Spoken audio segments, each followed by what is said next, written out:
Welcome in, everyone. So it sounds like it's wet and dreary all over the place. It's been raining here since late yesterday, midway through yesterday. Sounds like Pictou County's got rain as well. One of those dreary kind of days. Um, I would happily send the rain your way if I could, Callie. I'm over it. We've had too much of it this winter. There's more this winter than we have in the last God knows how many years put together. Welcome in, Nurse. Good to see you here. Welcome in, Kelly, Fred, Ariel. Welcome in, Camilla, if you're in here. I don't know why StreamYard won't show me that you're there. I was watching some of Charmaine's live the other day, and she was saying the same thing about somebody else. So apparently it's a consistent thing across the board that we all have people who StreamYard won't show. Welcome in, TJ's mum. Oh, I need to get back into the habit of adding the link in the vertical chat for people to hop across to horizontal. Other way around, sorry, brain dead. Welcome in, Pinky, Sheila, Shine On. Rainy cold in Adelaide as well. Wow. Oh, look, the sooner we get some summer, the better. Welcome in, Hugging Demons. Has Adelaide been just really wet this winter as well, or just seems that all we've had is rain? I feel like I'm in Melbourne, and I would never live in Melbourne, not just because of the weather. It's too city for me. But yeah, Bendigo is meant to be sunny, all the time. So, I know I've got Maddie up on the screen. I put her up on the screen because I'm gonna just start when I set up of a morning. I'm gonna start putting up whatever image, like whoever comes up on my iPad or my MacBook in that little box that shows you photos. So clearly Maddie needed to be seen this morning, so I put Maddie up. This is not my favourite photo of Maddie because it's been altered, but it's still kind of cute. You feel like you're in the romper room. Well, welcome in, Deb. Good to see you here. So this morning I had Maddie come up on my iPad and Jack and Lilly come up on my MacBook. So just sharing them. And it's interesting that it's this one. We're talking about Daniel, and Daniel's been, Mr. I don't abuse women, I don't abuse children. And what we have here is Jack with a black eye, Lily with really dry, cracked lips, and a locked fridge behind her. Now, the locked fridge, you can take it or leave it, could just be because they had a toddler in the house who was crawling. We don't know if she was crawling. Or it could be because there was limitations on what food they were allowed to have. You tell me. I have my thoughts on it, but I know people have different thoughts.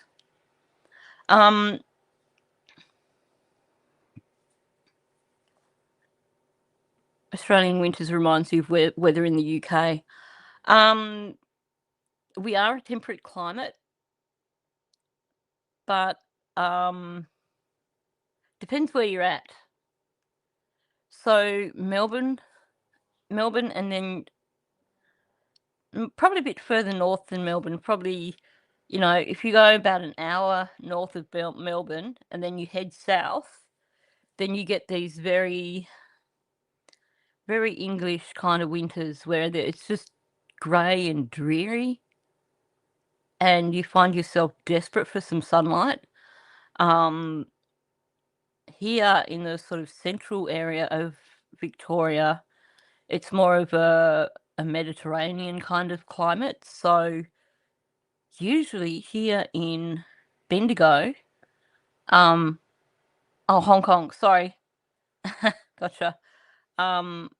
Usually here in Bendigo, we get like sun pretty much through winter. We probably get about 6 weeks of real winter weather, and then it's nice again. Like, you know, we're in the second week of August. We should be getting more sunshine and stuff now, but we're not. Yeah, I'm not familiar with Hong Kong weather. I'll have to look it up. Roasting your ass in Michigan. Oh, I wish you could send some of that here right now. I've still got my blanket wrapped around me.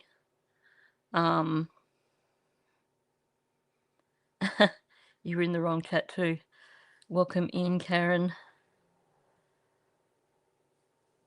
Dying in the heat dome in Texas, Gulf Coast, Galveston is on in a drought. Wow. We would happily send you some of this rain. I need a lawnmower to get to my lawnmower at the moment because my grass has just come up so much over winter. And because it came up so quickly, I wait for it to dry out so that I'm not just getting a pile of mush. And it rains again. I'm just going to have a pile of mush. Yeah, oh geez, going from Queensland to Adelaide, yeah. Winter would certainly make you homesick. This winter I've been sitting here thinking, if I didn't have my old dog who's not good with hopping in and out of the car, I'd be heading up to Port Macquarie or somewhere for several weeks holiday just to get away from the weather. But, Parker's reached that age where she's very arthritic-y, needs help getting in the car. She weighs 30 kilo. I can't lift her. So anything like that's off the table. But yeah, Queensland would be perfect right now. Bit of Queensland sunshine, bit of those days with 20 degrees temperatures and stuff like that would be so nice. And I know everyone on the other side of the world is going, no, we don't want winter to end. We don't want summer to end. But here we're like, we're over it. We're done. Yeah, I do prefer spring and autumn here in Bendigo, because it does start to get too hot in summer. But it depends where we're at. Like if you're further south, spring in like Melbourne is just about the same as winter.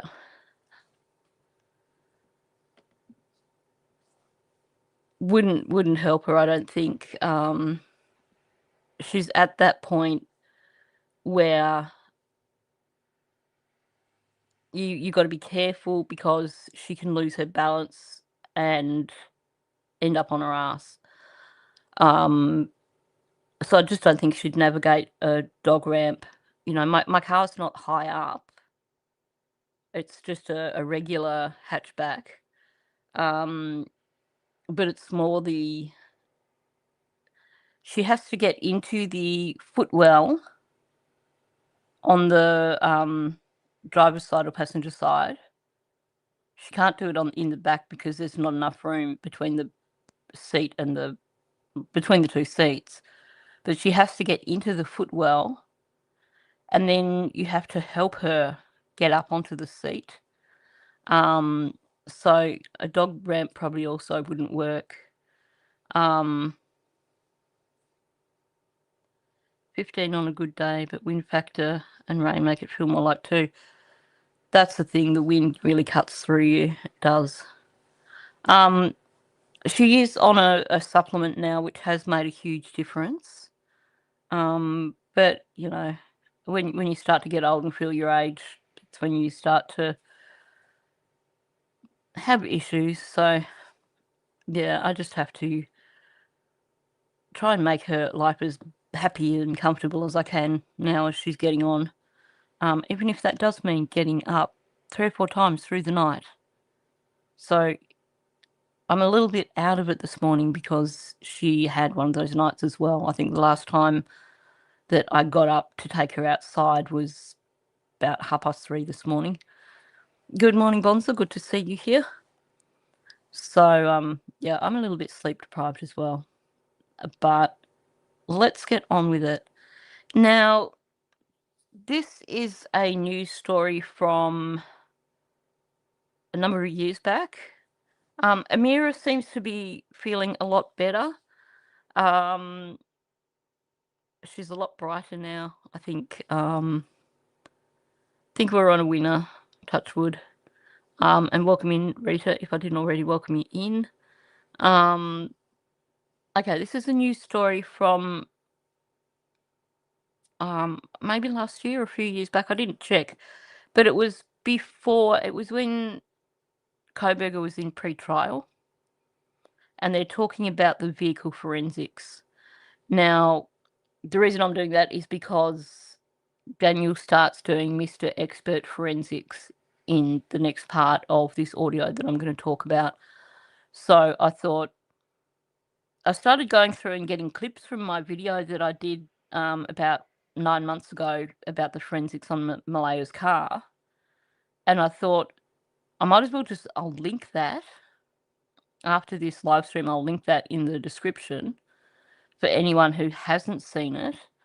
But I thought there's no point in me getting clips from that when a lot of people probably saw it anyway and they know the ins and outs.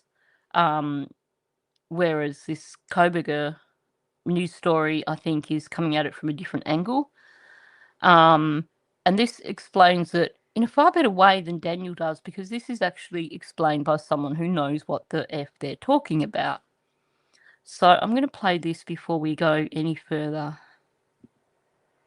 Be caught by his own car? Experts say clues hiding in his car's computer system could spell trouble for Brian Koberger, the man accused of killing 4 Idaho college students. We can pull things like his contacts, his call logs, as well as some navigation and track point data that show his location.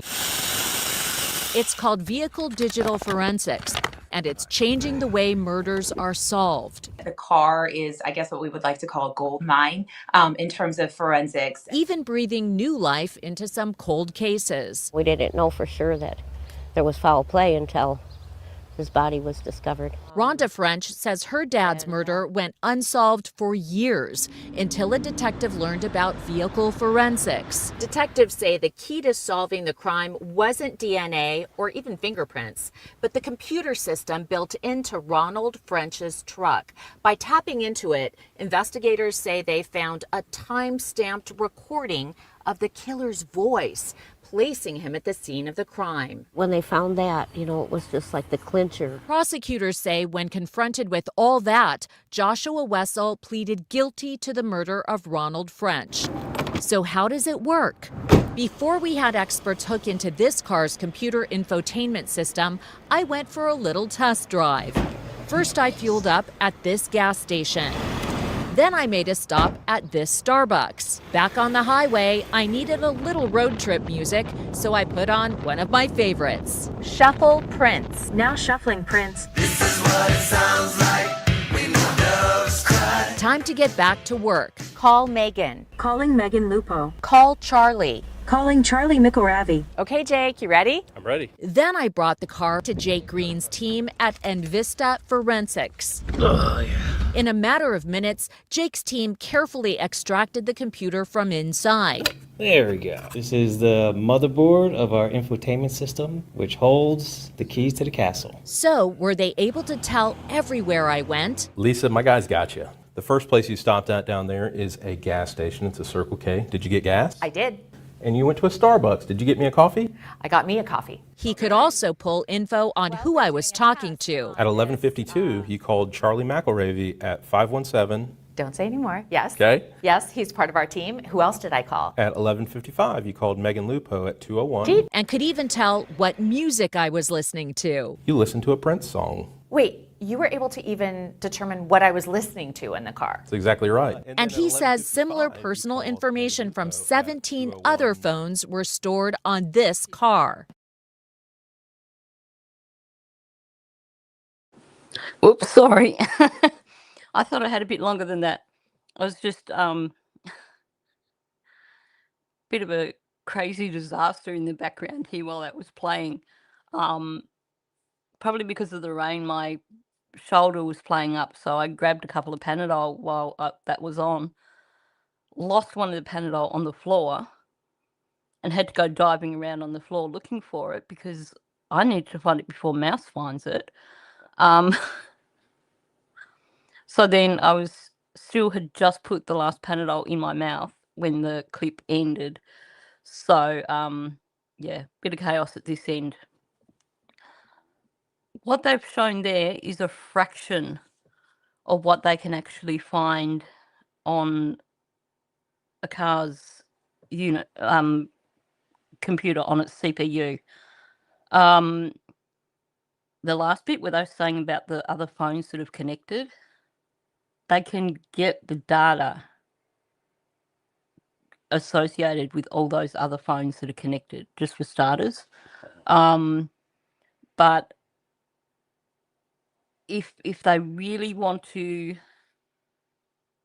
dig in, like if they're doing serious forensics for a crime, like if they were doing with Koberger, they can look at the different ignition cycles. So as in, each time the ignition is turned on, and then when it's turned off again, they can look at the distance in between each time that was done. They can look at how many passengers were in the front part of the car. To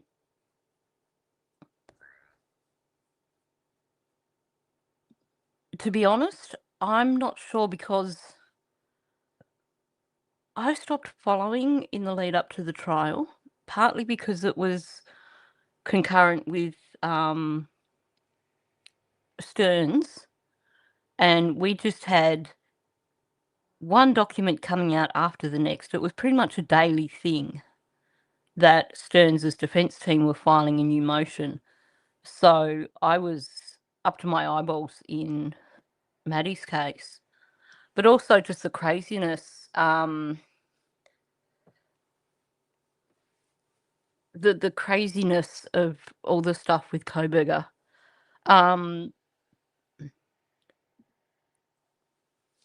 Different degrees. So at the moment, or it's probably improved now.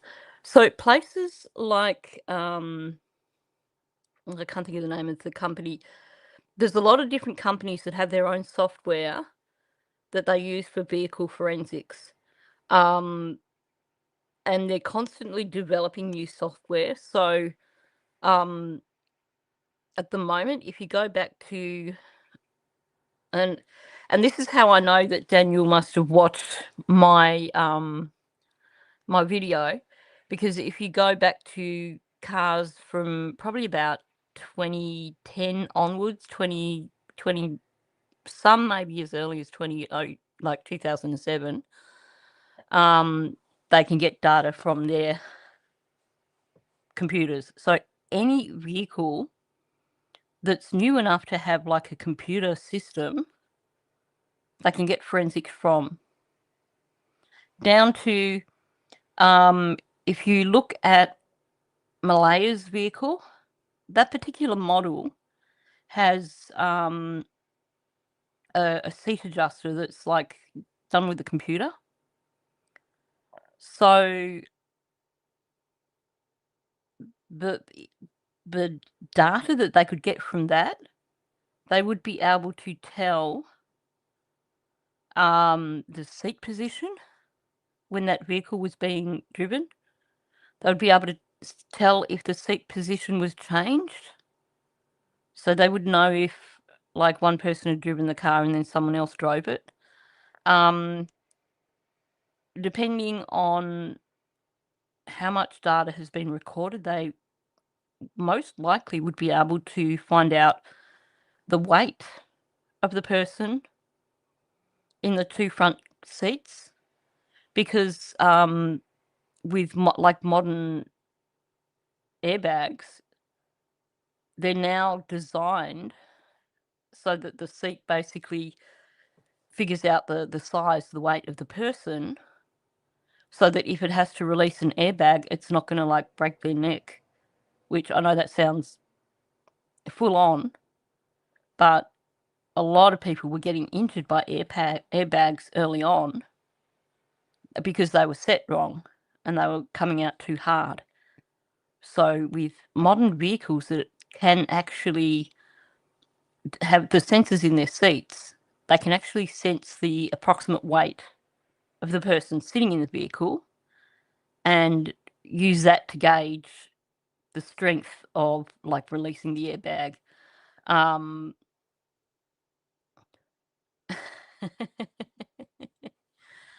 Oh yeah. I know it's that was clearly a male came up with that idea, because it kind of sucks. No, I mean it's a good idea in terms of safety with airbags and stuff, but it's disturbing. But honestly, cars give that they're making more and more use of vehicles when it comes to forensics these days. So what I was saying with the ignition cycles, they can know what distance the vehicle has travelled. If your car has a GPS system in it, then it'll have all the GPS maps. Even if your car has connected to your phone, but you don't have a GPS system like in the car, they can still get the GPS information from the vehicle because it's connected to your phone. And you know how with some cars, when you hop in, if you turn on like the media, it might ask, do you want to connect to your phone? It's already connected to your phone at that point. So basically, what he was saying about it getting the data from 17 other phones, that's like anyone who's been in that vehicle that he just did the analytics on, the vehicle has basically connected up with their phones. So even though, you know, if you're sitting in the car and you're a passenger and you have to go in and you have to do the settings and you have to tell it to accept your phone, it already knows your phone's there. It's already got the data. Welcome in, Denise.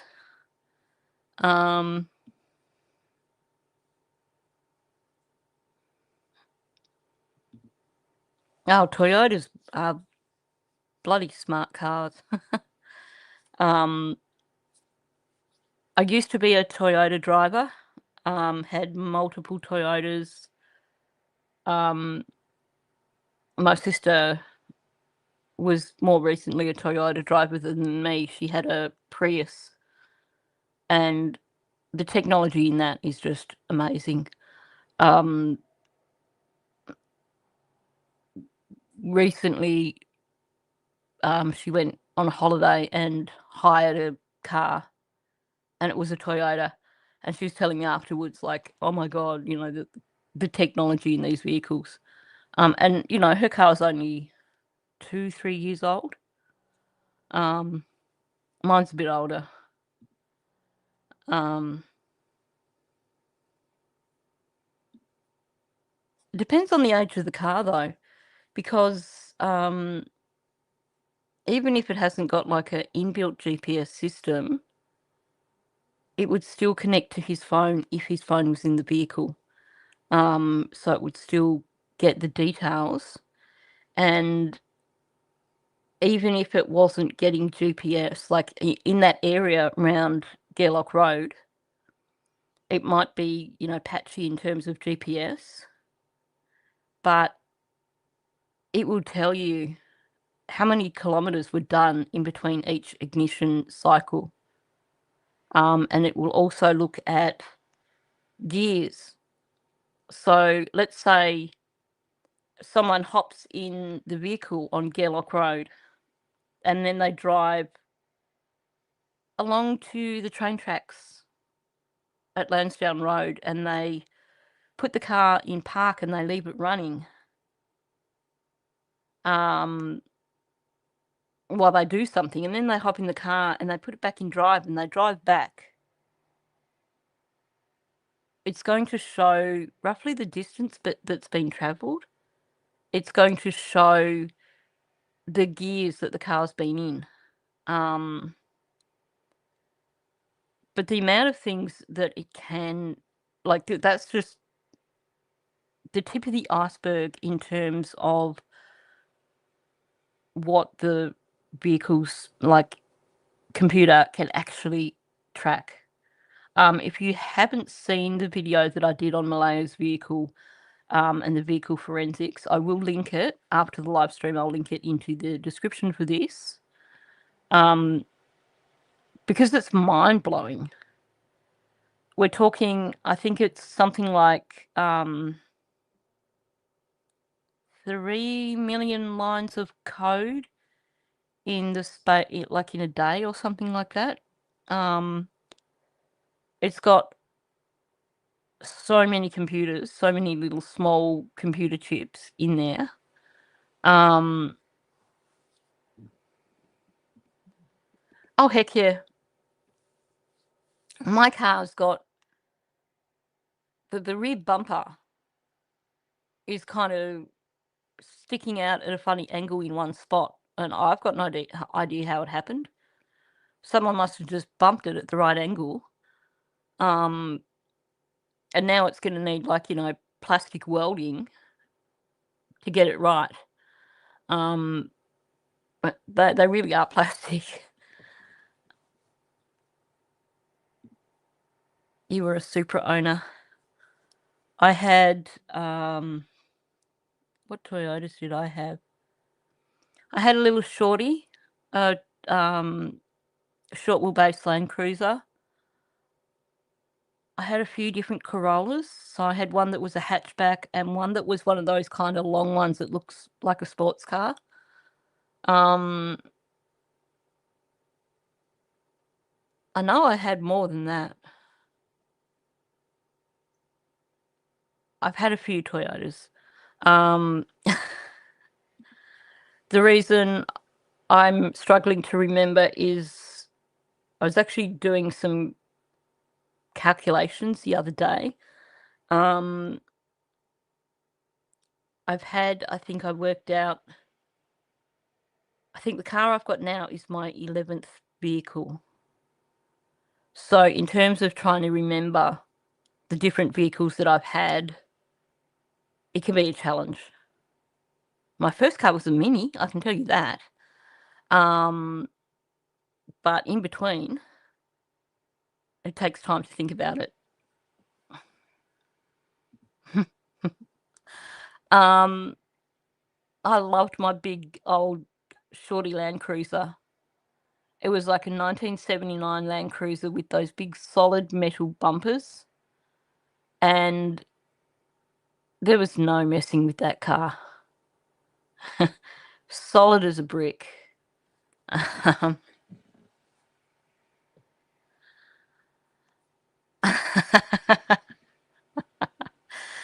Oh dear.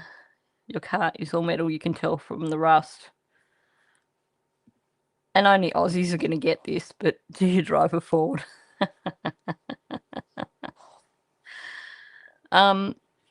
Chevy is kind of like a Ford, isn't it? In terms of, I think a lot of our Ford, when we had Ford factory here, a lot of our Ford parts were sort of from the same company as like a lot of the Chevy stuff.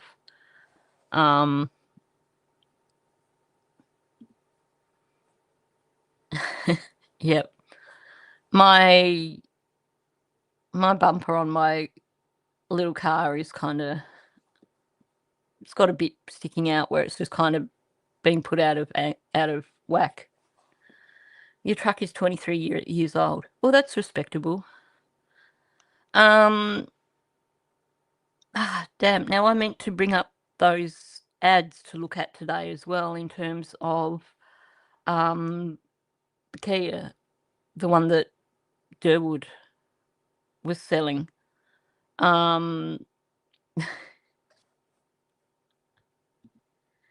Yep. Worst car I ever had was a Ford Falcon.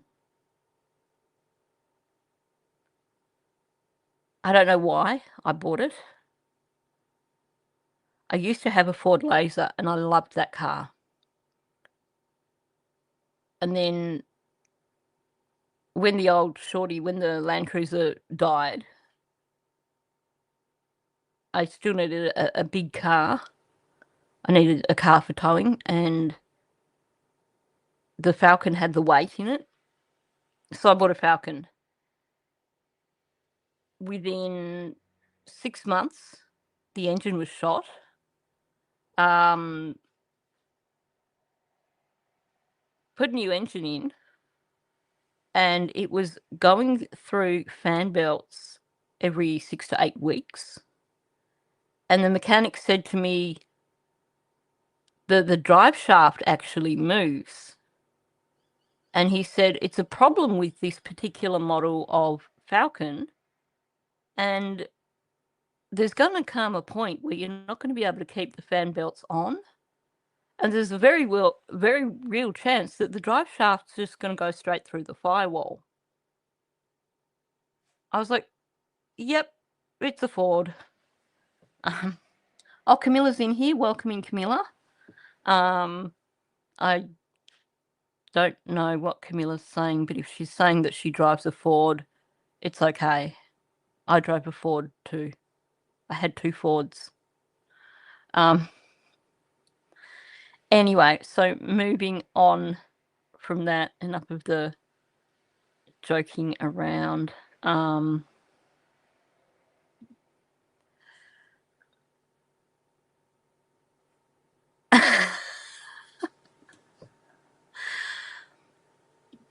Oh my gosh, Canadians say the same stuff about you have Fords in Canada. Welcome in, just the facts, ma'am. That's so cool. Now Cortina's classic cars. I think it was when they started introducing the Falcons that that things went to yeah. That is a good one. Found dead on the road. There was a problem. What had a problem with exploding gas tanks? Wow. That's disturbing. I must admit, I will never ever buy a Honda again, because I had a Honda Civic and it just basically spontaneously combusted. It did well until then. It got up to 200,000 Ks. Because I used to travel quite a lot. I've done a lot of kilometers in the time I've been driving. But this Honda just basically got... it was only a few weeks after it had just got past 200,000 Ks, and it just went kaplooey. Snails drive escargot. Nice one. Oh, the Pintos. Wow. If it was rear-ended, the Pinto would explode. That's frightening. That's frightening. Well, I didn't know that. Here we go. Ford Falcons were used by the Argentinian dictatorship in the 60s to round up their enemies and disappear them. That's one way of getting rid of a Ford.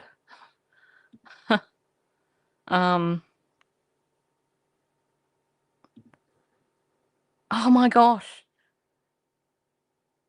I had a friend whose mother had a Cortina, and we used to joke about it being a Flintstone car because the floor wells had rotted out. And it used to be a case where I can remember, instead of us being like fighting over who got to go in the front, it was fighting over who got to go in the back, because whoever travelled in the front could see the road under their feet. Wow. Okay, let's get back to Lily and Jack, because you know that when I've had a lack of sleep, I'm just going to keep squirreling out. Okay. I'm going to play this because I actually remembered my brother's birthday yesterday, so I thought I'd just play this because it's just kind of amusing. Our own language in this country that confuses a lot of the world.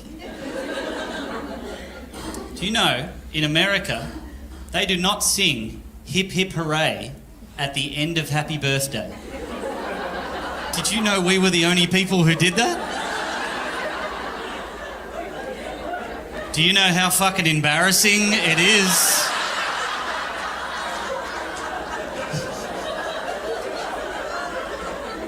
I was at a table of people I didn't even know that well, and they finish happy birthday and I just go, hip hip!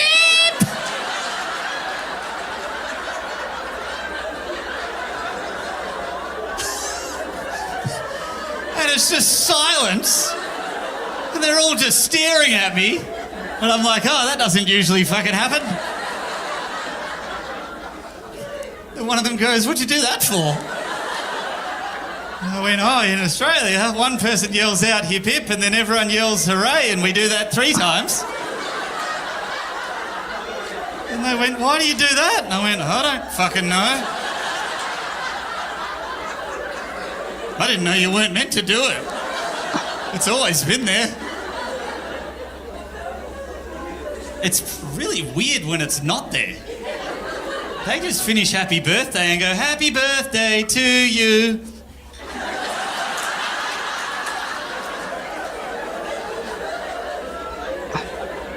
So you can't help yourself, can you? You needed to. You needed to get it out of your system. You do, don't you? We need to, all right? Hip hip. Hip hip. Hip hip.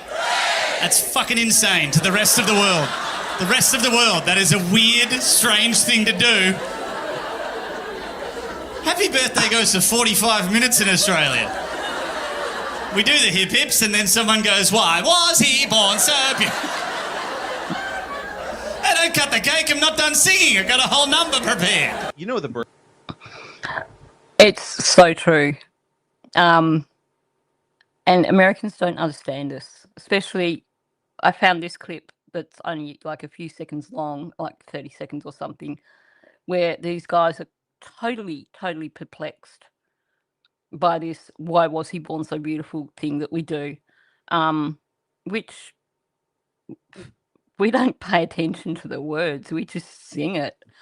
Song, which is an objectively bad song. It's not a good song, but it's whatever. It's, you know, it's simple. Everybody kind of knows that you sing it. Well, in Australia, there's a second verse that they sing, and the second verse goes like this. Why was he or she born so beautiful? Why was he or she born at all? Because he or she had no say in it. No say in it at all. That's dark. What the? That's I'm like, what are you talking about? That's bleak. Are you okay, Australia? That's bleak. They had no say in their Happy birthday. life. Here's a reminder of your own mortality, Yeah, and the lack of existential control horror. that you have over You were anything in surprised. your life going Nobody past or wanted forward. you. Yeah, you just. Why are you so beautiful? Why do you exist? Like it's That's rough. horrible. Yeah, people don't get us here in Australia. It's that whole larrikin thing, isn't it? We laugh at ourselves, we laugh at everybody else. We just see the world differently. What can I say?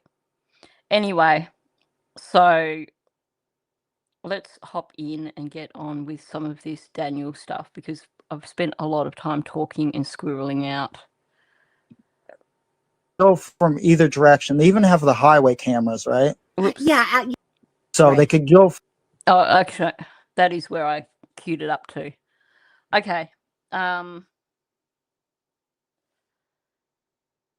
We do need humour to survive, that's for sure.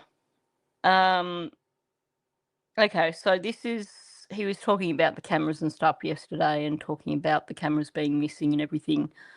I kind of tried to queue it up to a point where we could at least catch up on where he was. Oh, you're kidding me. The birthday song is copyrighted, so they can't sing the whole song in movies. How ridiculous. I mean, I can understand with, the Kookaburra song, I can understand, oh, you know what I mean? Brain's not working. I can understand that in terms of claiming copyright on the whole Kookaburra sits in a old gum tree thing. But someone actually claiming copyright on the birthday song, yeah, Men at Work was sued for that. Which is a joke because it's just, it is such a major part of Australian culture. We all grew up learning the Kookaburra song. But honestly, okay, so let's jump in with this properly now. Either direction. They even have the highway cameras, right? Yeah, absolutely. But the ones that are in the vicinity of where your home is, those ones weren't working. Any of them. The only one I think that was working was Brad's, but his wasn't even facing your way. You know what I mean? It would have been facing. And yes, there was other ones. There was another one a couple doors down, I believe, from the one across the railroad tracks. And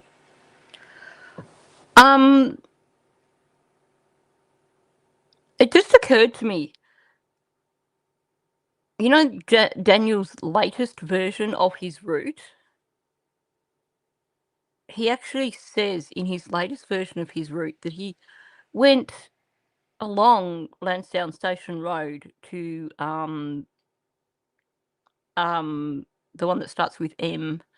I was going to say Montreal because we were talking about that yesterday, but not that one. To the other road just where his uncle lives. He said he went along that road. So if there's any truth in that, and they've gotten Brad's cameras, which I'm guessing they would, it would show. And if it's a made-up story, it'll also show.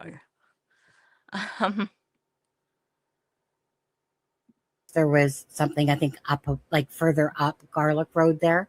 But just meaning like, I think that where this case lies is one of those things is that there's. Brad's in the house. Welcome in, Brad. Thank you so much for joining us. Yeah, that's only one of his recent additions. The whole I've driven along. What did he say? He reckons he went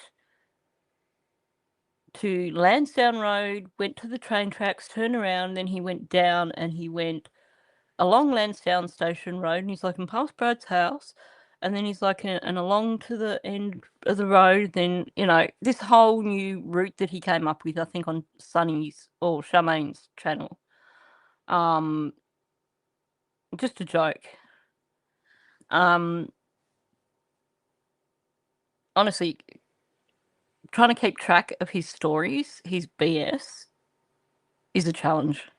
Nothing because of the circumstances. We know something happened. There's a lot of stuff too that people don't think about. When you think about from this this point of view, we can call it. Major Crimes has the ability to triangulate when you triangulate cell phone signals, right? They have to ping off towers, right? And they can triangulate all the cell phones that've been in the area, right? Again, trying to sound like an expert, and he doesn't know what he's talking about. Okay. Yes, they can do a cell phone dump from any tower, but triangulating is a different thing entirely. Yeah.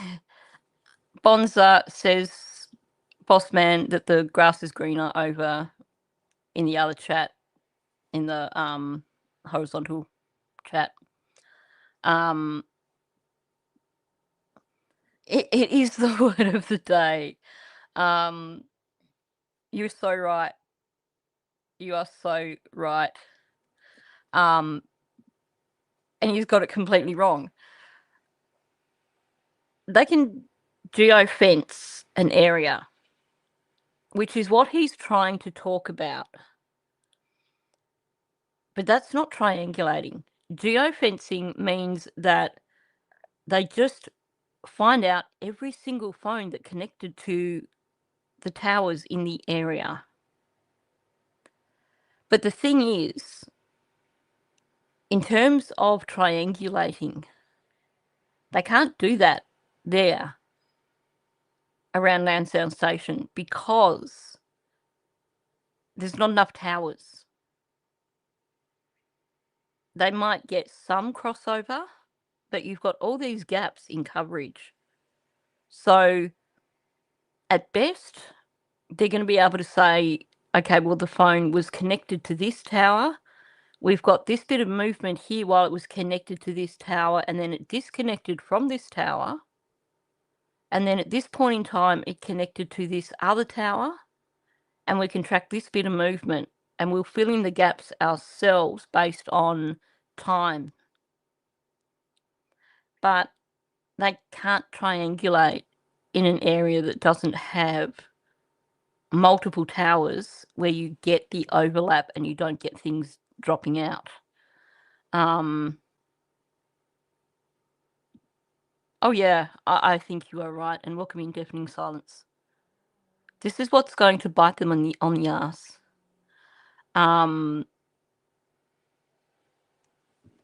There's so much, and Rob McCammon has hinted at this as well. It's not just about all the photos and videos. There is so much more digital forensics that they have got.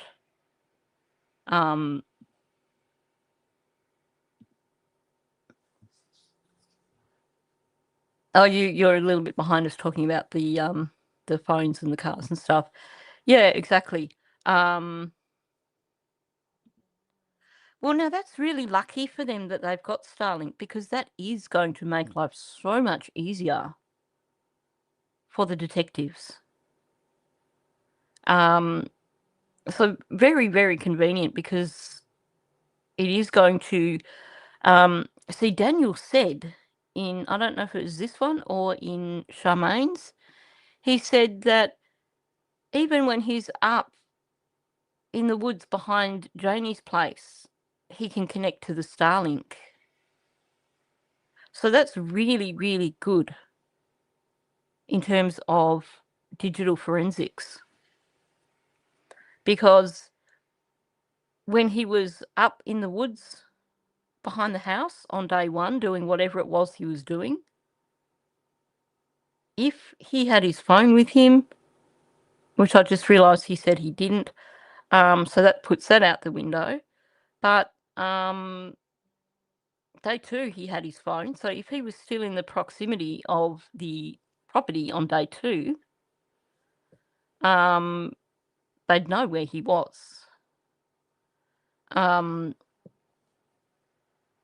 According to Daniel, he forgot his phone on Friday, just like Janie.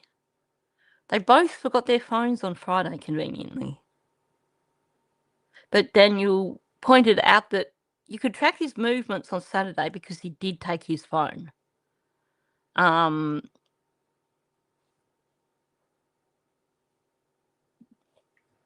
Did he say that for the Friday, though, or the Saturday?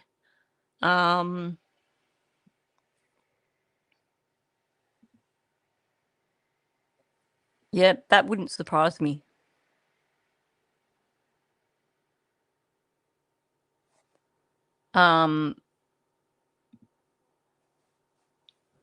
Especially, it's not just the people don't forget their phones, though, is it?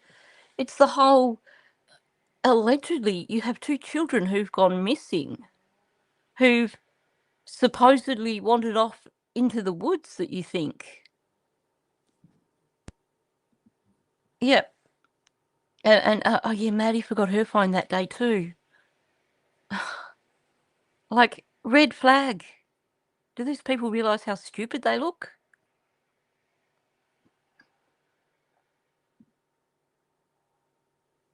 Yeah. Exactly. Honestly, the first dead giveaway is someone being like, we've got 2 children missing. We're going to hop in the car. We're going to grab 2 sets of car keys, apparently, by the way he says it. And we're going to hop in the car and we're going to drive around everywhere. And we're thinking enough to go and check every culvert and every drain and every dirt road. But didn't think to take a phone just in case we find them and need to call someone. Apparently Jamie was the same. Like, I call BS on that one. And, you know, Stephen Stearns, who is permanently attached, or was permanently attached to his phone. And yet, apparently twice he forgot his phone in one day. The first time was when he was allegedly taking Maddie to school, which we know he wasn't.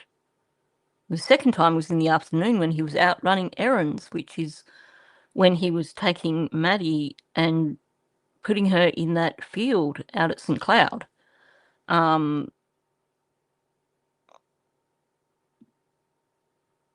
Yes, he had to recruit his friends.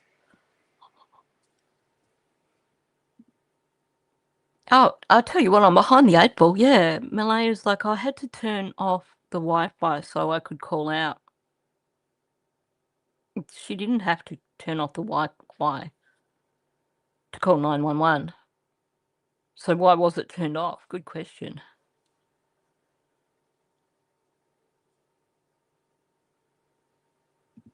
Yep.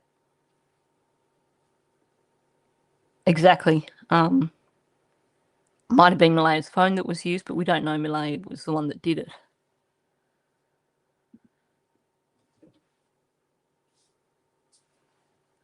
I would imagine that they have tracked his phone back several months from before the children went missing. I also suspect that they are still monitoring his phone. And as for the piece of blanket being found on the Monday evening, I don't believe that that was called in by Daniel. I believe that he was probably being surveilled at the time. They had him under surveillance, saw him put something out in the bin at night time, and went and checked it out and went, look, here's the rest of the blanket. And on that note, Mike MX has done another brilliant video. He dropped it a few hours after my live stream yesterday. So if you haven't caught that, go and check it out.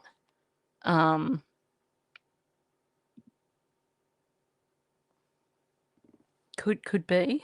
I do think that Janie and Daniel met up on the top of that hill for a reason.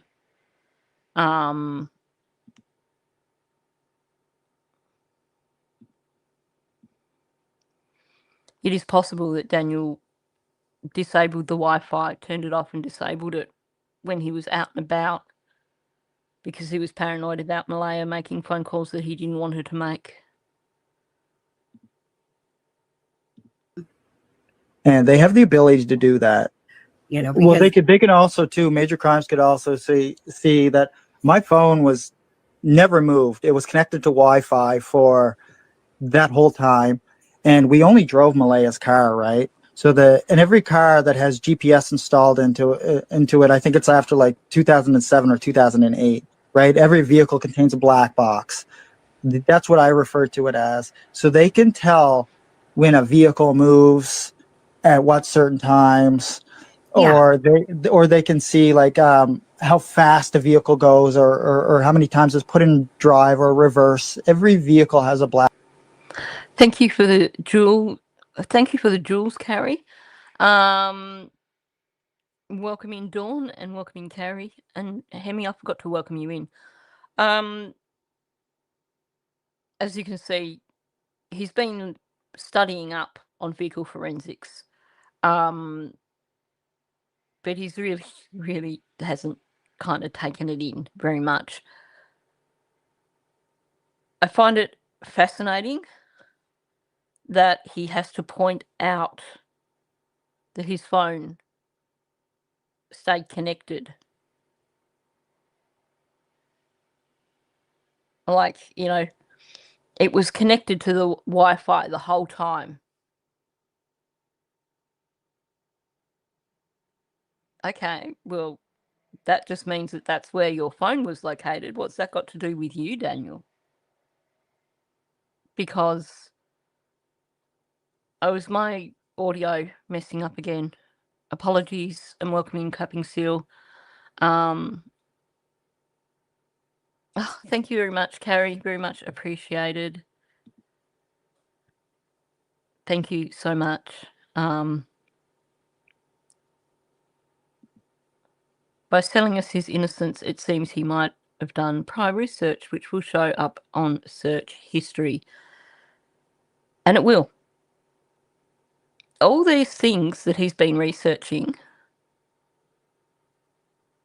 I have no doubt that they're accessing all this as well.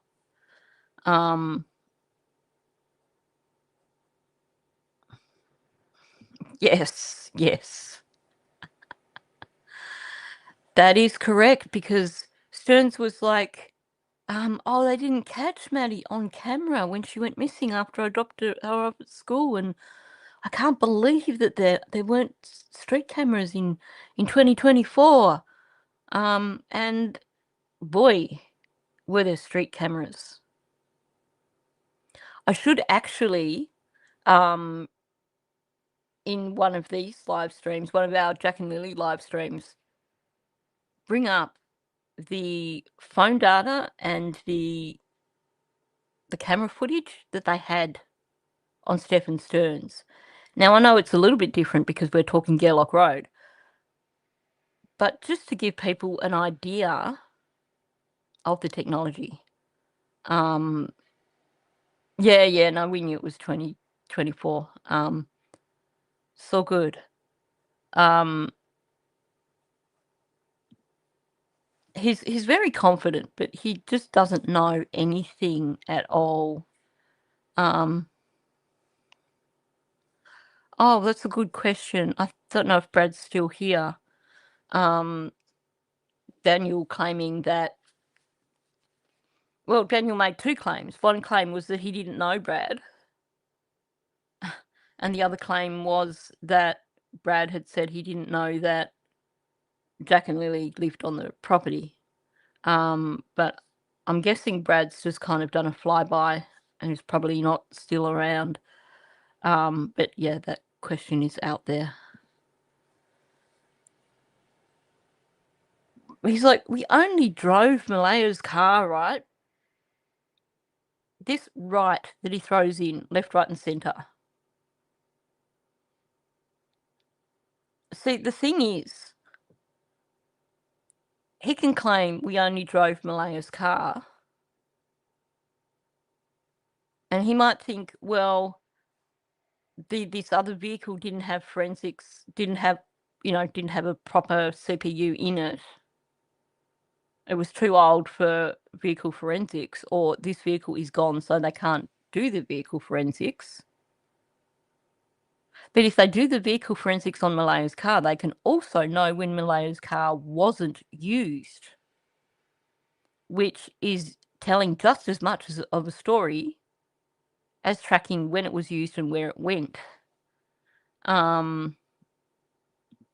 I believe there is. And welcome in, Ange. I feel confident they have got camera footage because in that last press conference, one of the things that Rob McCammon said was about how the vehicle going back and forth in the early hours of the morning, he wasn't going to give much in terms of confirmation, but he said, but that forms part of our investigation. Now, if all they had were witness statements from Brad and Justin, that's really flimsy. So for him to actually quite boldly say that forms part of our investigation, that to me says they've got more than just Brad and Justin's statements. They've got something solid, and I suspect that it probably comes down to camera footage. Yeah. They will, if it's true about this vehicle, he will certainly get done on destruction of evidence, that's for sure.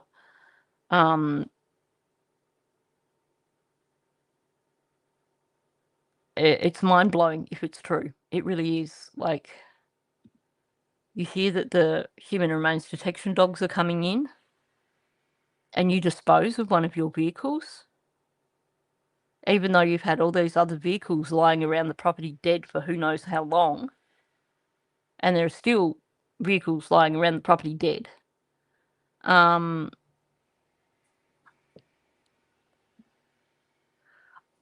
I do think that they're waiting on this current case against Daniel to progress. I suspect based on statements from them, I think that they are looking at the case in terms of potentially a violent event or something connected to his drug use. So if they can get a conviction on these other charges, then the prosecutor's going to be pushing for them to be included as evidence when it comes to Lily and Jack. I think the goal is to make sure that they have a rock-solid case, something that a defence team cannot tear apart in any way whatsoever. He was really vague about that, wasn't he? I'd have to go back and listen.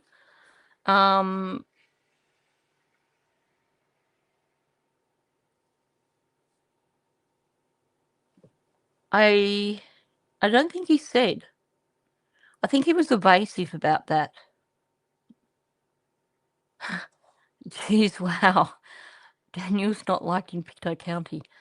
Fancy that. Fancy that, because, you know, he's such a charmer. Yeah, well, if that audio is real from whichever uncle it was that somebody got an audio from, it says a lot.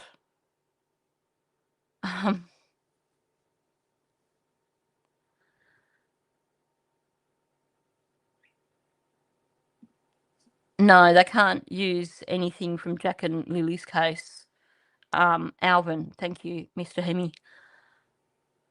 They can't use anything from Jack and Lily's case as evidence, aside from statements. If hypothetically the person who is the victim had given statements to the RCMP about Daniel being violent, then those statements could be admissible But in terms of Lily and Jack specifically, in terms of like Jack's black eyes and things like that, because that is a CPS case, because it's an active missing persons case, they wouldn't be able to use any of that sort of stuff as evidence. So the only stuff they would be able to use would be statements given by individuals who had been victims of Daniel. And then they would still interview those people again.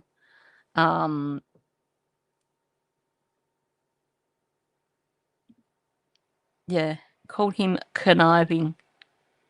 I thought it was Wayne.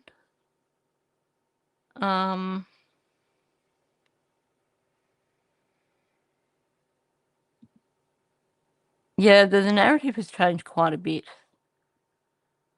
Oh, I hope you're feeling better soon then, Unky. Yeah, go get some rest.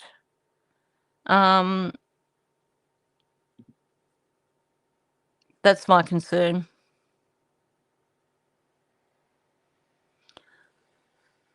There's a case that I covered. I did, I think, one video on it of a woman here in Australia who was run down and killed by her ex-partner.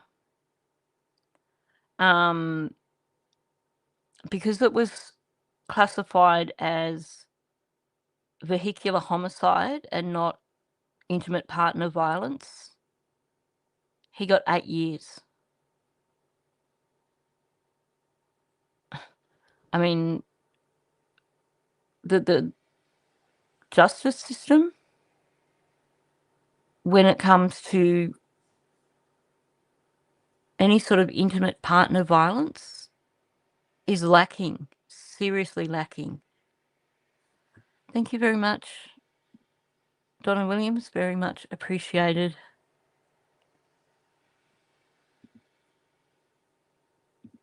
I know.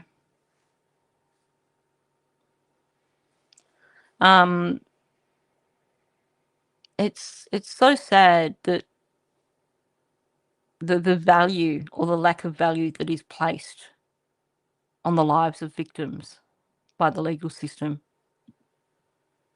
And I still marvel at this case here in Australia of little bitty Porter, where her parents couldn't even talk about her case for 4 years. We'd never heard of Bitty Porter here in Australia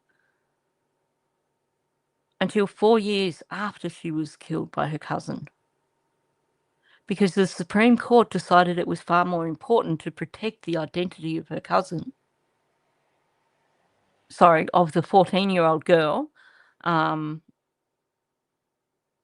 Supreme Court decided it was far more important to protect the identity of the 14-year-old girl that killed this 10-year-old child than to actually allow her story to be told, than to actually allow her parents to be able to talk about their own daughter and get the support that they needed. Yeah, it does seem that way. The injustice of Biddy's case, I will never get over it. It's just so infuriating. When I see how broken her parents are, and that they had to go through that in silence for 4 years. Like, how is that fair? And now the girl's on day release. The prosecution were like, yeah, look, the best option is if you agree to reduce capacity, because she could end up being locked up for much longer that way. 4 years down the track, they find out she's getting day release. And they get told that's probably in preparation for her actually being released. A dangerous psychopath who the only thing that will stop her from killing again will be medications. And do they really think that she's going to stay on her medications if she's released? Anyway, enough ranting on that. Box after a certain date, and it's stored in. I'll run it back a little bit because I know I've been talking too much. My phone was never moved. It was connected to Wi-Fi for that whole time, and we only drove Malehya's car, right? So and every car that has GPS installed into it, I think it's after like 2007 or 2008, right? Every vehicle contains a black box. That's what I refer to it as. So they can tell when a vehicle moves at what certain times, or they can see like how fast a vehicle goes, or how many times it's put in drive or reverse. Every vehicle has a black box after a certain date, and it's stored in the CPU unit or the ECU in a vehicle. It's called the ECU. Yeah. The electronic computer, the module, or ECM. So they can tell. Oh dear, which is it, Daniel? It's like a black box. That's actually the event data recorder, which is not the same as the CPU in a vehicle. The event data recorder is what kicks in when the vehicle records something that is a warning sign that the vehicle is possibly about to be involved in a accident. And welcome in, Chips. He is a total narcissist. He says all this so confidently that it makes it sound like he knows what he's talking about. But then he goes from talking about the black box to the CPU to the ECU to the ECM. No, totally clueless. And he's describing two different things here completely. The black box, as he's calling it, that's the event data unit. Event data recorder, sorry, all his little things are doing my brain in. But he's an expert. I think he needs a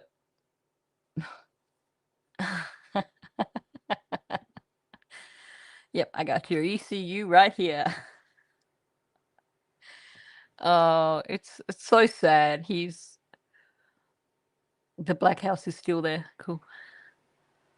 When Malehya's vehicle moved and where did it go? And we only drove Malehya's. Actually, I have a question, boss man.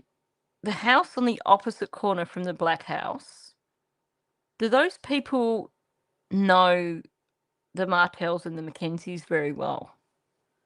I'm not going to ask, obviously, on a public live stream who those people are, but I am curious that big white house on the other side on the opposite corner at the beginning of Lansdowne Road, do those people know Janie and Daniel and all that really well? Just, asking for a friend. Because I'm curious about some things connected to that house. Because we got it on April 1st, right? You had a vehicle at your dad's house, though, right? That wasn't say, running. That's correct? No, I never. I don't. My dad owns those vehicles. I don't own them. You don't know. You've never spoken to them. Oh, cool. Okie dokie, Daniel. So you've got a car at your dad's house, right? No, my dad owns those vehicles. The audio that we listened to yesterday,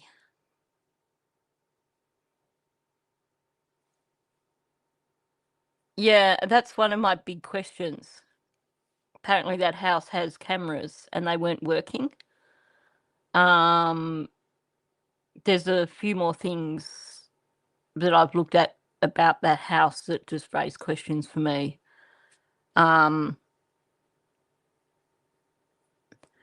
The black house is actually owned by a Geddes.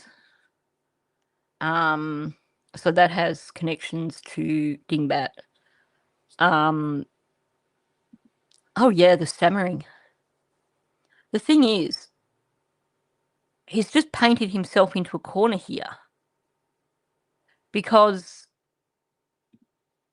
earlier, when Sonny brought up about the Kia, and he's trying to deflect and say that he doesn't know anyone that owns a Kia, he's never driven a 5-speed car, he's never driven a Kia. I think at one point he goes as far as saying he's never had a black car.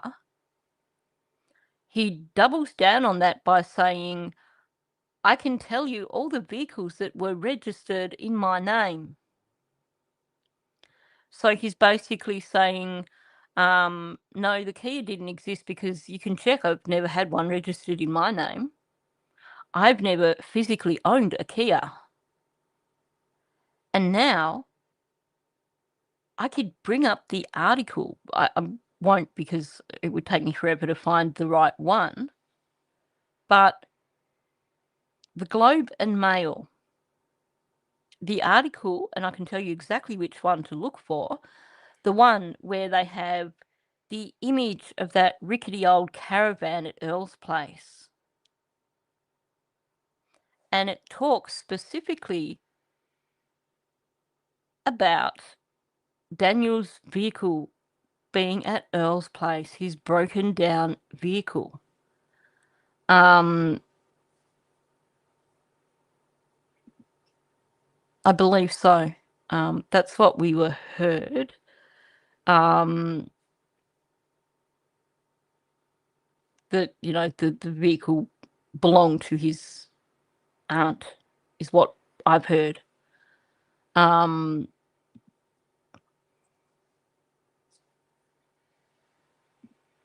Well, yeah, you know, we've got those images of Malehya's car on the 2nd with no plates on it. So, the other vehicle probably wasn't even registered. But this whole flimsy thing of, oh no, you know, those vehicles at Earl's, he owns them. Yeah.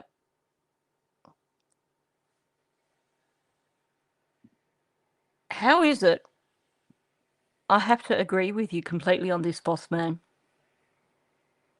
How is it that names were included in the documents, just like your name, Justin's name, that basically dumped you in even more of a pile of shit with your moronic neighbours? Sorry, just, you know, saying it as it is. How is it that they do that and then other people, you look in the documents and they redacted half the stuff about Durwood? Like, I'm sorry, but given everything we know about the Mackenzies, about the Martells, mentioning anybody in the area who has come forward as a witness, I don't know why they released that information in the documents. It's absolutely baffling, especially after seeing exactly the outcome afterwards. And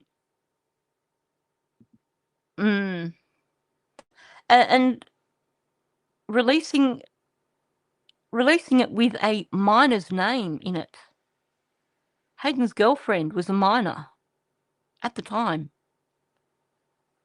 And yet they released a document with her name on it, identifying her.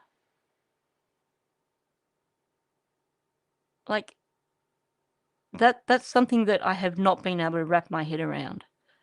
Oh yeah, you know, they will hide informants' names. But in terms of releasing documents with the names of people in it who are going to get flack from the locals.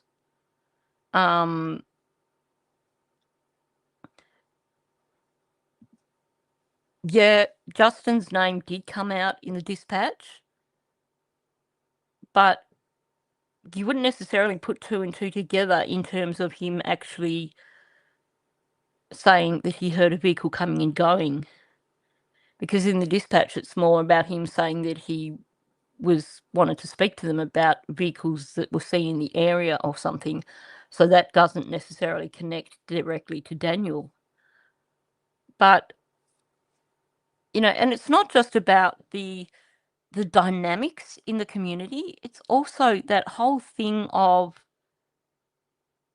Daniel knew. They told Daniel in the first couple of days after they got the statement from Brad. They told Daniel about that. They told him who made that statement. So even before the documents came out, Daniel and Janie were on this full-on smear campaign. Now, they didn't mention Brad outright, but you could tell that because they knew that Brad had basically gone forward as a witness and told the RCMP what they saw, they were getting ahead of the game.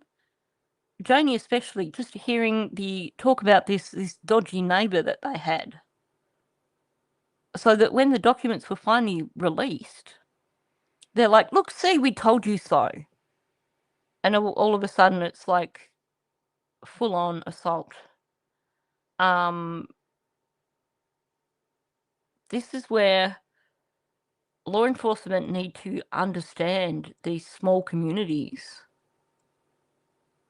and be a little bit more careful about releasing information about witnesses. I mean, we're grateful. I mean, I was only saying yesterday how grateful we are that Brad came out and spoke for Lily and Jack, and that he's continued to step up. Boss man is Brad. He's one of the heroes, one of Lily and Jack's heroes, in my opinion. But yeah, RCMP really didn't do good there. It was so obvious that they were scared of what people heard. I mean, they went out on the defence from that very first post that was put on Facebook where someone was saying that they'd seen a lot of vehicles there on the Thursday. And from that moment, they were on the defence. They were attacking their neighbours, trying to discredit their neighbours. But definitely, yeah, hero's probably too strong a word, but it's, you know, if witness statements from Brad and Justin help get justice for Lily and Jack, then yes. But yeah, Daniel and Janie were definitely trying to steer the narrative before names were even mentioned. Oh, okay. I sometimes drove my father's vehicles, yeah. Okay. But not after me and Malehya got the white Nissan Pathfinder. Can't you remember, just Daniel, you've said it 20,000 times. Malehya's 2017 Nissan Pathfinder, struggling a lot here to spit out the words, because he knows that that's not the only vehicle that he was driving. He's trying to, again, reconstruct the narrative because he's backed himself into a corner, and it's showing. I'm going to run it back and play that whole bit straight through so you can hear all the stuttering and the crap, because you can hear what's going on here. or how many times it's put in drive or reverse. Every vehicle has a black box after a certain date, and it's stored in the CPU unit or the ECU in a vehicle. It's called the ECU, Yeah. the electronic computer, the module or ECM. So they can tell like when Malehya's vehicle moved and where did it go.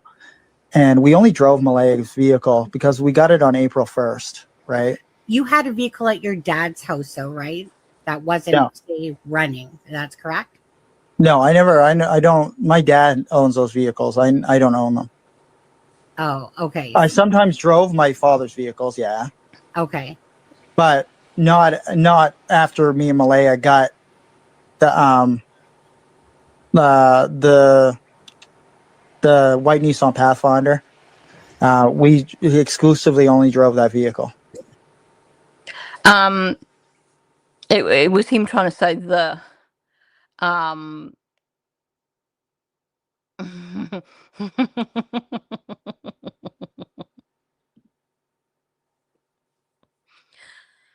I like that. That the first question, does Janie's voice hurt your ears? No, I know. But my loud truck hurts hers every day I drive by. Oh, that's good to know. Good to know.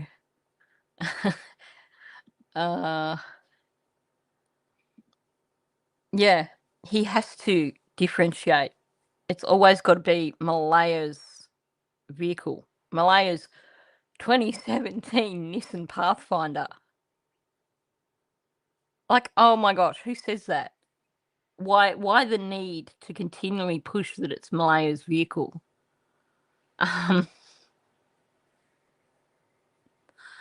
Honestly, he's really pushing again. Yep, total redirect. But we know that she didn't get the plates for that vehicle till it would have been what, about the 1st of May? So were they really driving around for an entire month in that Nissan Pathfinder? And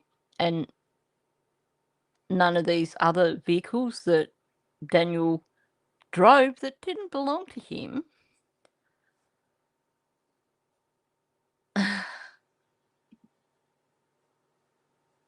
Yeah.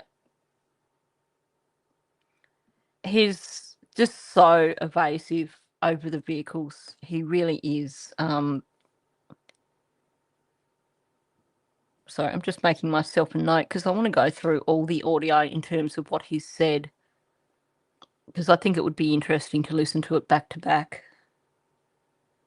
Who's Patty's son? Oh, Patty's son.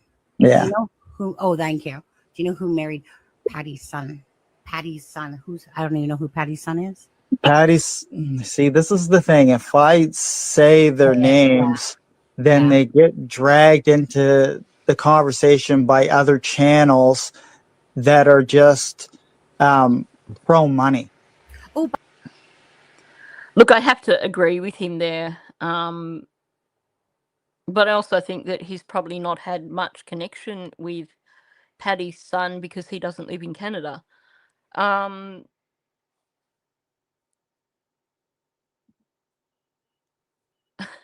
It actually sounds like, when you think about it, if they did actually get it on the 1st of April,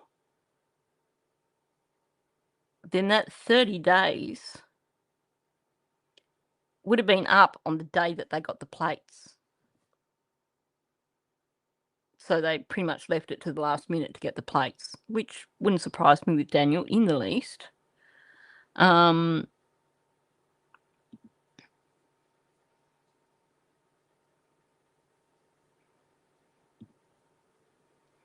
Yeah, I wouldn't be surprised if they have got camera footage of him driving a black vehicle.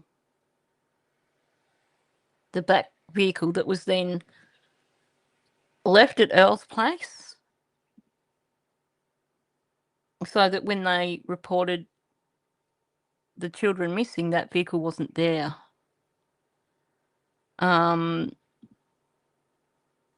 Yep. Or had. Is that the one that Durwood sold? Because I've got a bunch of different ads for vehicles that have been sold by Durwood and Daniel. And it's interesting that Daniel claims he never owned a black vehicle because the ad was for a black vehicle.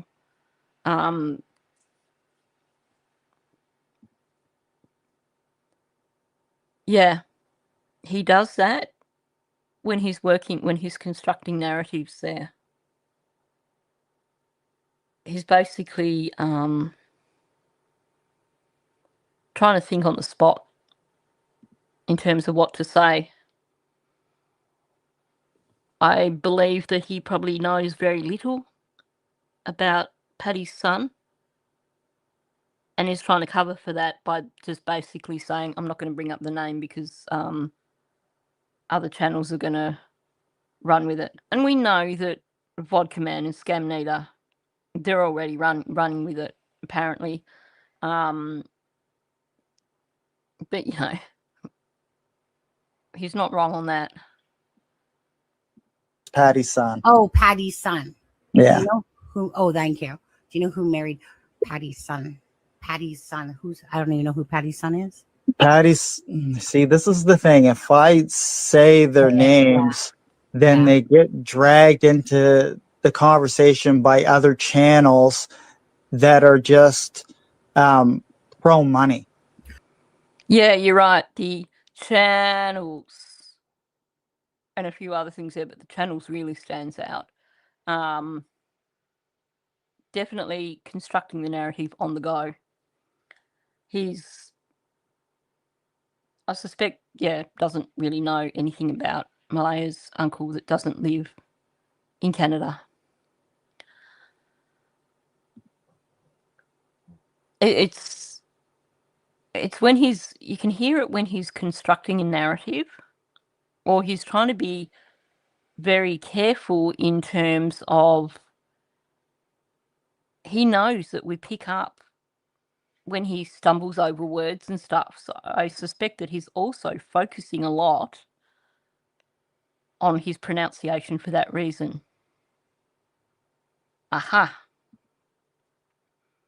That was my question yesterday, which I forgot to bring up. So thank you, Tiffany. And the answer is, Boss Man still confident it was a black Kia Rio? And the answer is yes.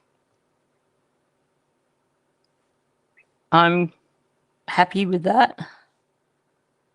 I think you just have to look at the sensitivity here. They are bending over backwards to discredit Brad and Justin, and bending over backwards to say that, hey, Daniel didn't even own a black vehicle, let alone own or drive a Kia Rio. I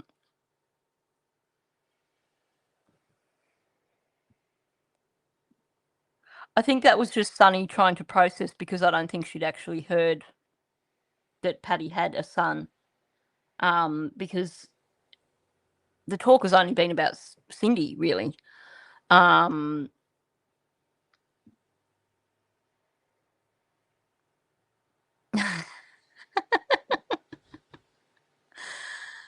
Oh dear. Yeah, I've never owned one, so I don't know. They're not ones that come up if you're researching to buy a new car. So, they're not standout vehicles. And some models are absolute lemons. So, yeah. Okay. By the way, did you block me on Messenger? I went to go send you the link. I have so many people blocked. I might, because I have a lot of YouTube creators blocked. I mean, the only one I don't have blocked is probably Shenanigans, and I probably should block her. This after saying, I think in Charmaine's live stream, that, or maybe it was in one of his media interviews, that he doesn't block anyone. He likes to just leave his thing open, and that's why he doesn't always get back to responding to things, because he gets so many messages, and now he's like, I block all the creators except for Shenanigans. Okay, so why not block Shenanigans? Is it because he was hoping to basically use her as a way of putting pressure on Malehya again? You know, send information to her with the intention that she would push it back to Malehya. Yep. And this is something too that has been mentioned previously.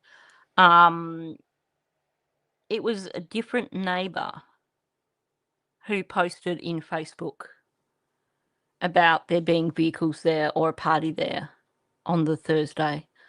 That was made pretty clear by Brad's wife. So yeah, I just wanted to clarify that, because I know that's one thing that Janie and that have been really pushing in terms of blaming it again on Brad. Yeah, poor Brad wasn't invited. How heartbreaking for Brad. Can you imagine not being invited to a party with Janie and Daniel? Like, how devastating. Yes.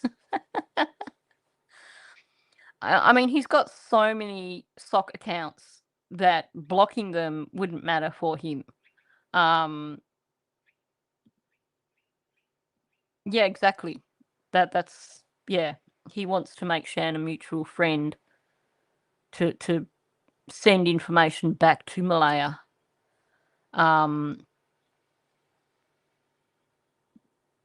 That's the only reason why he wouldn't block Shenanigans. Wait a second. Why don't, like, just ask you, because I mean, I don't honestly follow Shenanigans, and I never really have. I've been on a couple of her lives. Everyone, you know, like everyone's saying that she's like just pro Malehya, and all Yeah. that, and whatever, right? No. I have an issue with that, because But why do she you not have said I just never did that. Probably should, because she never tried to message me ever, right? Mm. And I realized when I go through my Facebook, sometimes it says people you might know, and I see her pop up, and it's just like, Yeah, block. I seen that yesterday, and I was like, I should probably block her. Well, But I mean, I mean, she's pro Malehya to the point where she thinks that I'm guilty of everything. Malehya's this. Daniel, people don't have to be pro Malehya to think that you are guilty of stuff. People could completely forget about Malehya's existence, and we just have to listen every time you open your mouth. He really doesn't get it, does he?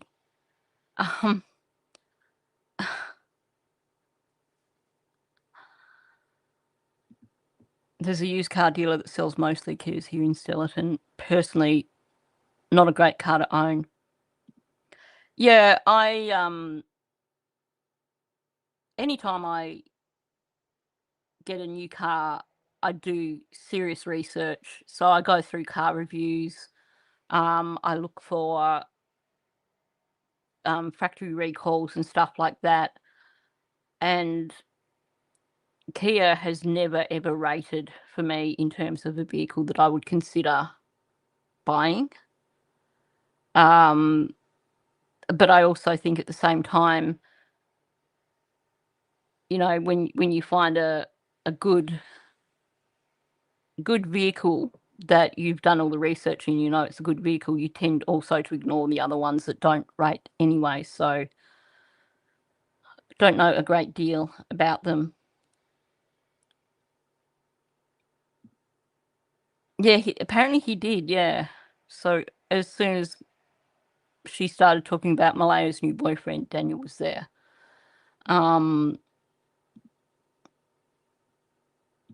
It is. It's a popularity contest. It is the classic narcissistic thing of he wants everyone to like him better than Malehya. I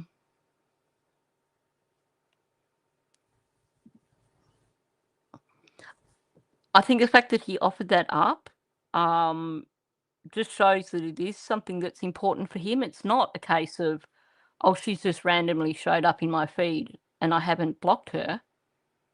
It's a case of she's like the first content creator he thinks of, because that to him is a way of manipulating Malehya further, in my opinion. Yeah, people buy them because they're cheap. And that's the lesson I learned early on when it came to buying cars. You buy a cheap vehicle and you spend more than what you pay for the vehicle in repairs and maintenance.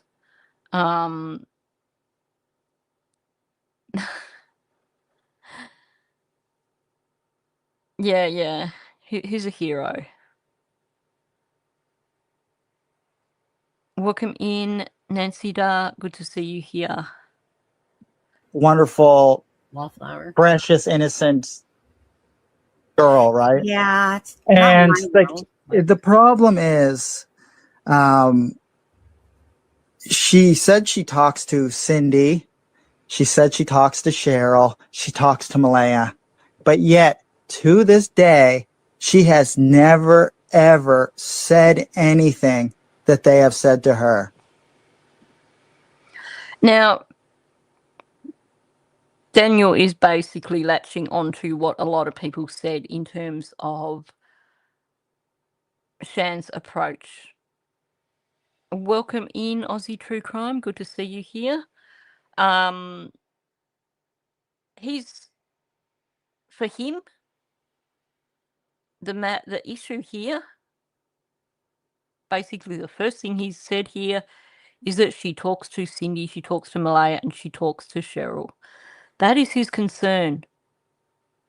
He doesn't give a damn if Shan comes out on her channel and reports things that have been told to her by Cindy or by Cheryl or by Malehya.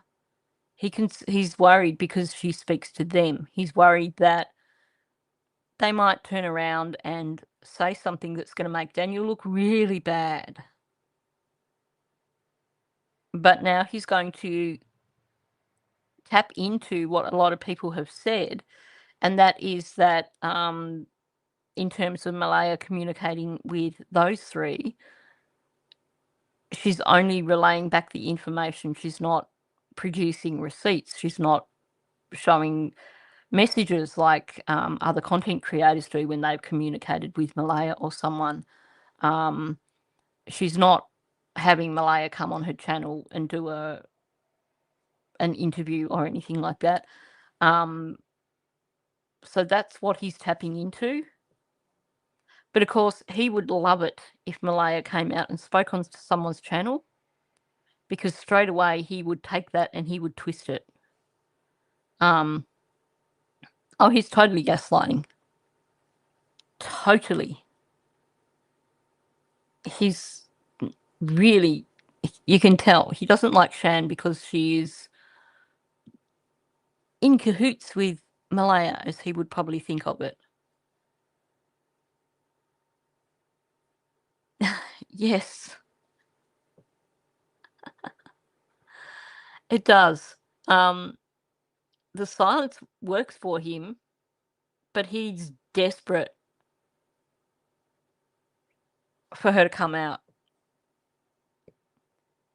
Yeah, this is not long after the bathroom break. So you can hear the starting to change. He's a little bit less reserved in what he's saying.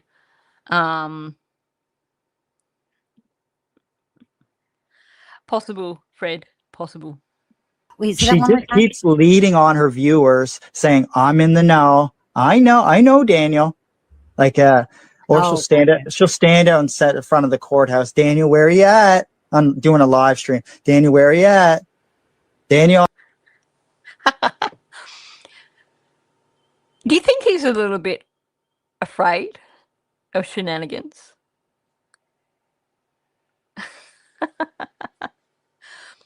She's got under his skin. Yeah, I think you're right. It is an alternate reality. It's beyond gaslighting. It's something else entirely. That statement, you can guarantee that's going to come out in court.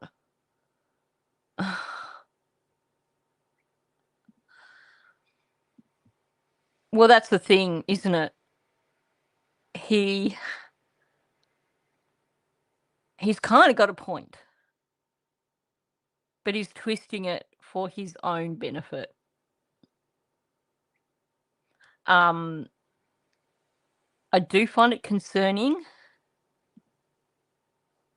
for any content creator to get close to someone who is potentially a suspect in a case. I do find it concerning if a content creator is basically giving information without producing receipts. I know. They were just such precious little children, weren't they? Jack looks like he was so worried about getting in trouble about something there. Oh, okay, apparently her channel is back. I haven't checked. Yep,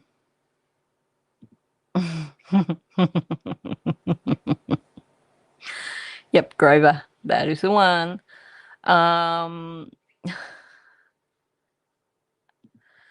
It's a struggle for him. I'll just run back a little bit. To her. Wait, She just keeps leading on her viewers, saying, "I'm in the know. I know, Daniel." Like, or she'll stand out and sit in front of the courthouse. Daniel, where are you at? I'm doing a live stream. Daniel, where are you at? Daniel, I'm waiting to see you. Where are you at, Daniel? Are you coming, Daniel? Like, that right there is the the epitome of the desperation that lady has.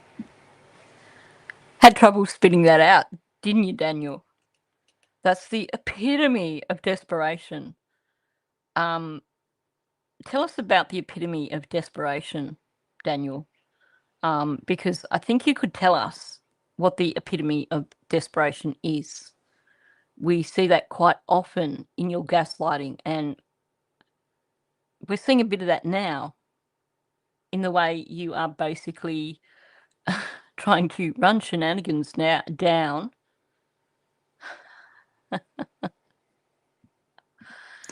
And Anyway. I've never seen in my life someone so desperate for content.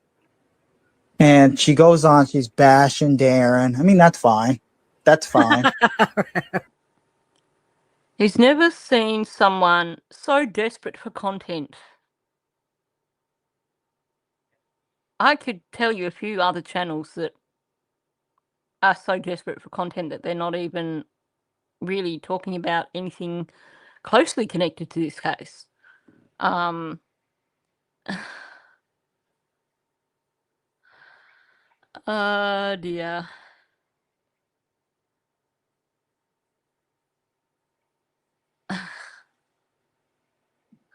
Okay, so her content is back up. Of course, the stalkers are going to figure it out before anyone else. Yep, that's for sure.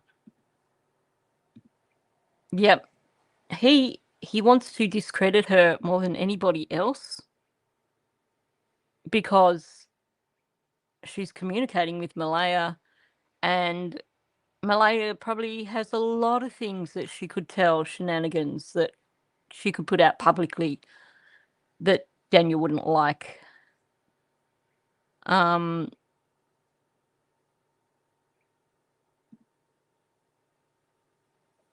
I have no idea why people are going at the bus driver. It's utterly ridiculous.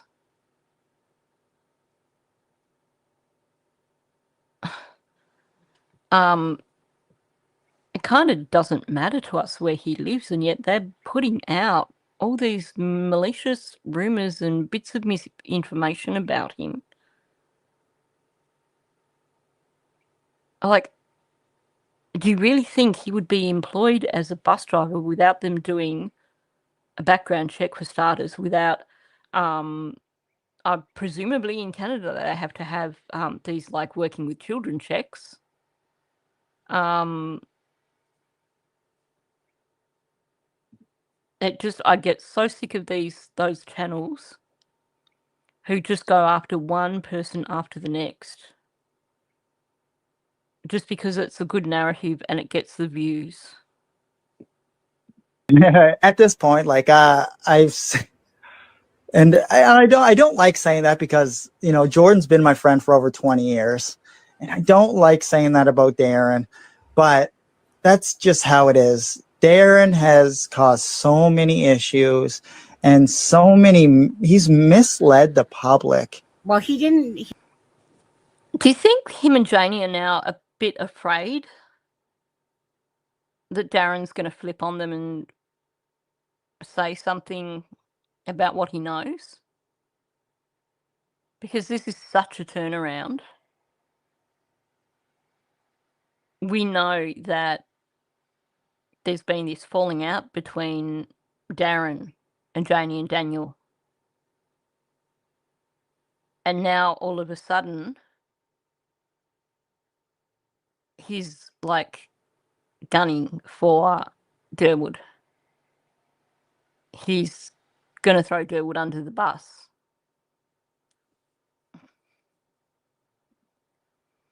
Yep, that tends to happen after his toilet breaks. He does start to become a little bit giddy after his toilet breaks.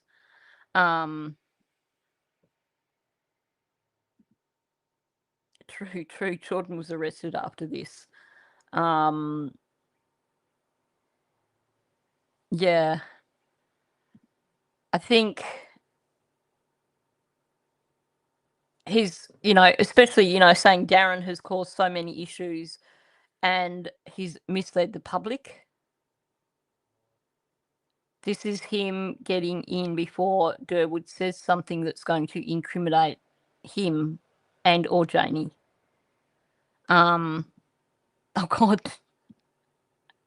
See, I don't even listen to them anymore. They're morons. They keep confusing the bus driver's wife with his sister. Honest to God.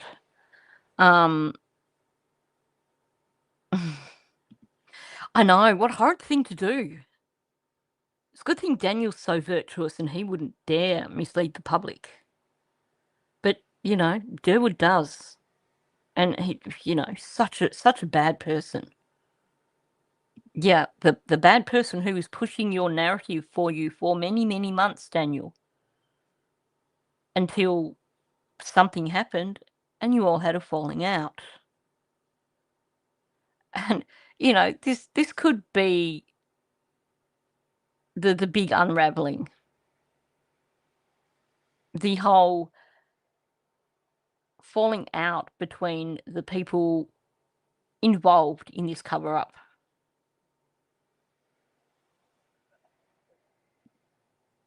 Yeah. The biggest red flag for me is when Durwood was on Sunny's, or talking to Sunny, and she brings up about Daniel's phone and that it's not usual for them to give someone a phone when they've taken theirs. And that she basically says to Durwood, well, I think they're tracking his phone. And all of a sudden, Durwood's like, oh, and I think he's going to try and fit me up. I think he's going to try and blame me and say that, I was the person that removed the children from the property or something like that. Red flag there, Durwood, red flag. Didn't definitely do you any favors, I'll tell you. No, but it's not just that. He's openly broke the heart of this community where he said, I know who was driving the car. Well, that's what I mean. I think Jack and Lily are alive, and I think I know where they are. Like, Are you serious? Are you serious? You've got to be shitting me, right? I'm sorry. This is the Australian coming out in me. You have to forgive me. In Australia, the languages come out as soon as we start to hear crap like this.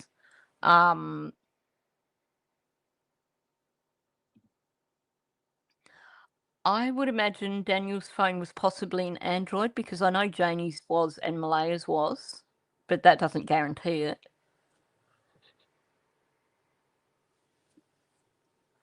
Definitely. Talk about the pot calling the kettle black. Here he is, criticising Durwood.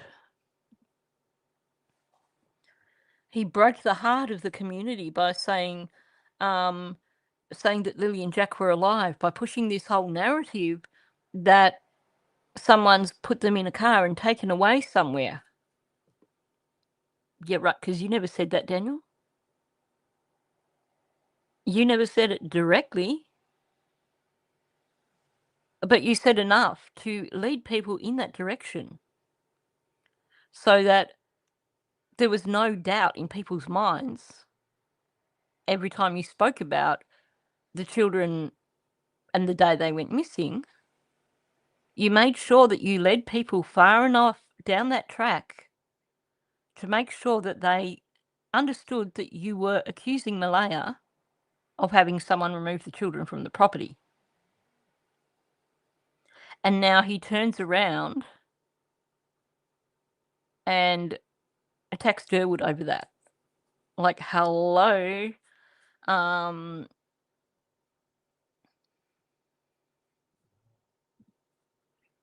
Jordan's explosive reactivity changes his father's involvement. Continued relationship with Daniel after he cost him his relationship and employment. Yeah. That's for sure. You know, the only Jordan still supports Daniel 100%. And in terms of Daniel and Durwood, that only went south recently, and it seems to be from some sort of falling out between them. I think it's got to be more than Janie saying, I didn't say shush. There's got to be more to it, because that seems like a trivial thing for a falling out.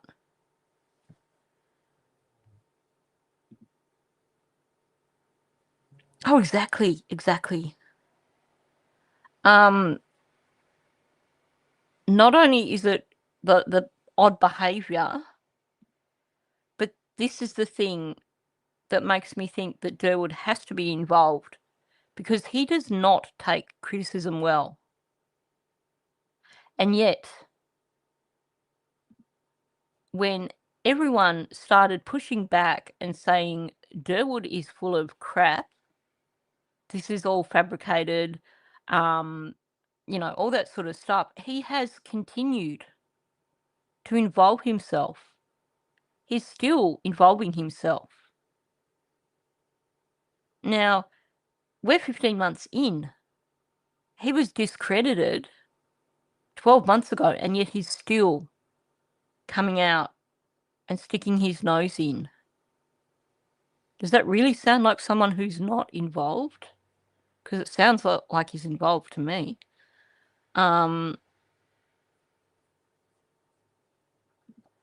Yeah, well, it could. I think it probably does coincide with more attention on him and Jordan, because we also get him talking about the RCMP doing an exercise at the back of his property with dogs. That whole conversation, that odd conversation between him and Susan, where he looks out his window and there's half the RCMP there doing some sort of exercise, some training exercise right there on his property. It wouldn't be a training exercise, Durwood. So I think the falling out is because he's worried that he's going down for it. Yeah, and Kent too. He was involving himself before Durwood even came out. And we get Janie, when she finally talks, saying on Facebook that she wanted to thank Kent and he knows what it's about. And the pair of them are still heavily involved. Still trying to control narratives.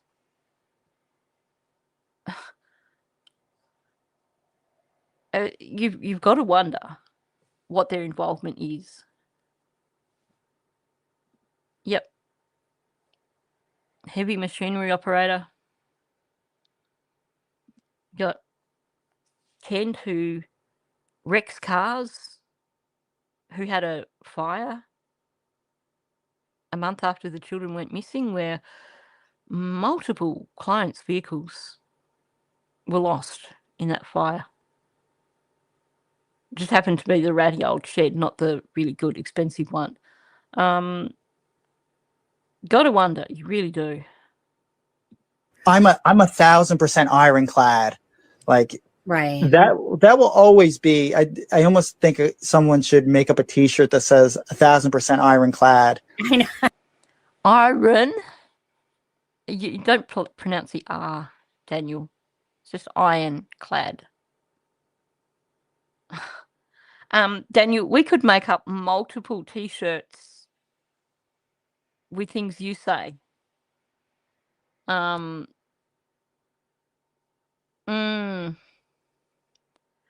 do remember those rumors. I need to go back through all my screenshots and see if I can find that, because I am curious to know if just maybe Scamnita was hovering in the background and putting out little stories in the first place.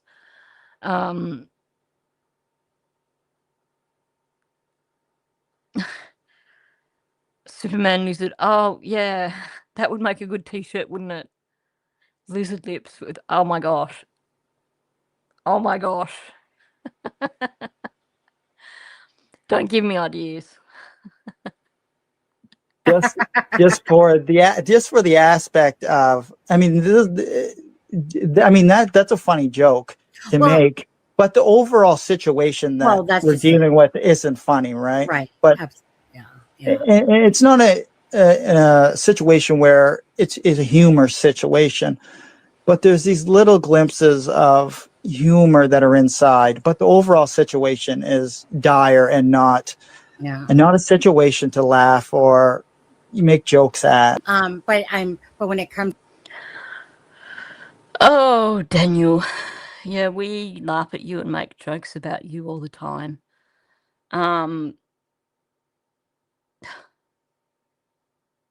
He's trying to, again, pretend like he has empathy. He's trying to pretend like he's concerned about Lily and Jack being missing. But it actually aggravates me hearing him talk about it in this way. Like, the overall situation, it's not funny. Like, he's trying to make it sound like he's so concerned and, let's bring it back to Lily and Jack. I haven't heard him in any of this audio from Sonny's actually name up Lily and Jack. He says the baby's name quite often, but I'm still waiting to hear him specifically say Lily and Jack. Yep. Not only that, it's not just quicker than the mouth moves. I think the brain's about a mile behind as well, because otherwise he'd realise how ridiculous he sounds. It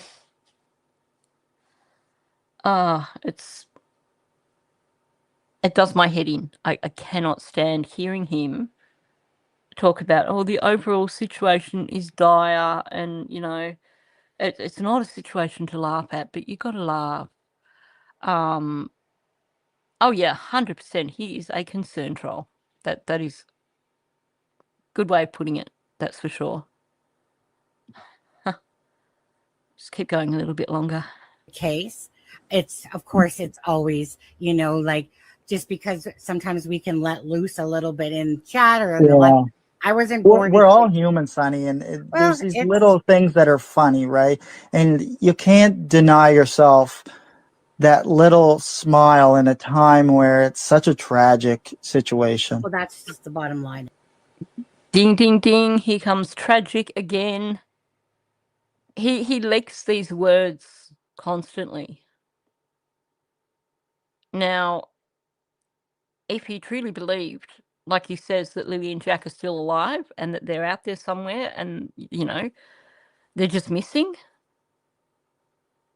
calling it a tragic situation really doesn't fit with what he's trying to push. About, did Malehya do drugs as well? Because she said, Anita had said that. Yeah. Or if you don't want to say. No, I don't know. I will talk about anything as long as it's not anything that can be detrimental to Child Protective Services or the other stuff that I have going on, which I'm not going to talk about. Right. But I think everybody knows what it is, right? You know. Oh, gosh. He can't help himself, can he? He really can't. I'll talk about anything so long as it's not going to, you know, be detrimental to the CPS staff or the other staff, because he wants to bring it up. He wants to bring it up in a way that will allow him to leak a bit of information like he did in Charmaine's channel, so that he can, again, name up the victim in his case, or make sure that people know exactly who the victim is, without making it look like he was the one that brought it up in the first place. Nothing.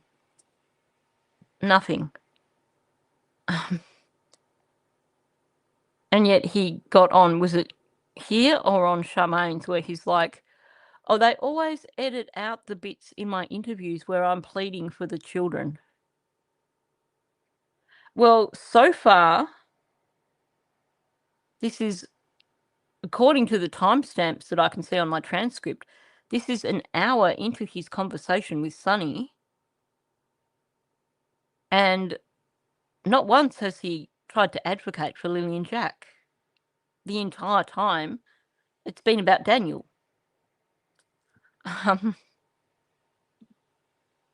Yeah, they say a lot and they tell us nothing. You're so... Yep, they are. In his mind, they're past tense. He claims that he believes they're alive, but he keeps spitting it out in past tense.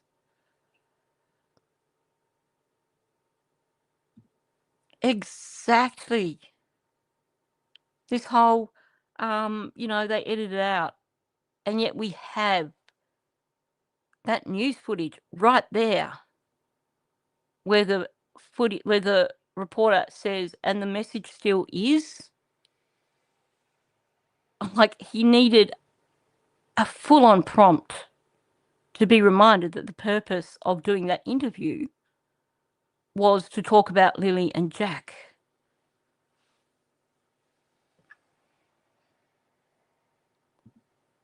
Definitely minimising. I find it interesting that when he talks about Malehya and Ruggs, that he's really stuttering. I'm going to go through, I'll go through and I'll finish to when he talks about, I'll do a little bit more of this and then I'll probably have to wrap it up. If you don't want to say. No, I don't know. I will talk about anything as long as it's not anything that can be detrimental to Child Protective Services or the other stuff that I have going on, which I'm not going to talk about. Right. But I think everybody knows what it is, right?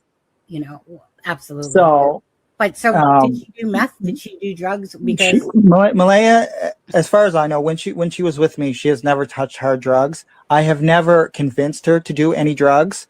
Okay. Like I'm not like. I've never convinced her to do any drugs. Does that mean you tried to convince her and she wasn't interested? Because that's an interesting choice of words. But I do wonder. I cannot turn around and say that I am confident that she wasn't doing hard drugs. Not when we look at the situation. But she did. She had a shatter pen, which is, I think some of the viewers may not know what that is. What it is Right. just concentrated THC in a vape, right? Okay. Yeah. And she Yeah. smoked that. She did want to do it when she was breastfeeding Meadow, and I told her no. Course you did, Daniel. Course you did. Again, Daniel the hero. Let's throw it all back on Malehya. This is something that he's probably bringing up in the CBS stuff, claiming that she wanted to still use her shatter pen when she was breastfeeding the baby, and I told her no.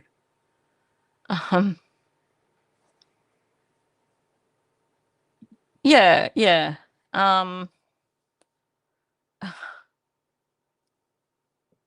Malehya wasn't an angel when she got together with Daniel. Definitely a possibility.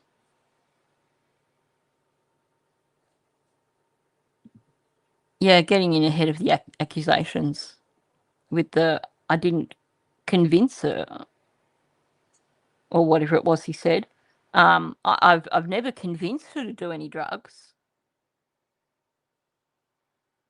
Essentially reading between the lines, it is. He's getting ahead of the accusations and also basically going, well, if it comes out that she was doing hard drugs, it wasn't me. I didn't convince her to do it. She did it herself. She made that choice.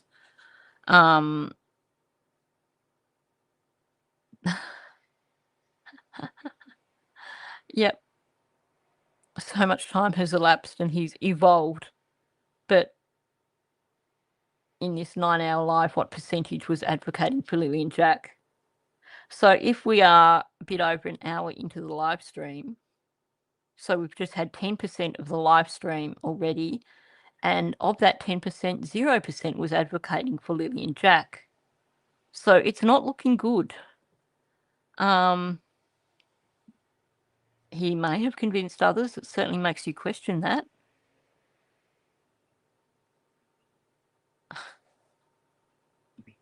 It's really not hard to just ask Paul Flores, ask Stephen Stearns.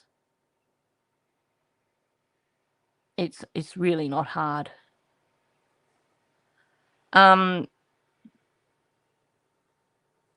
Something that just kind of I don't believe that this is the case in this instance, but we never know.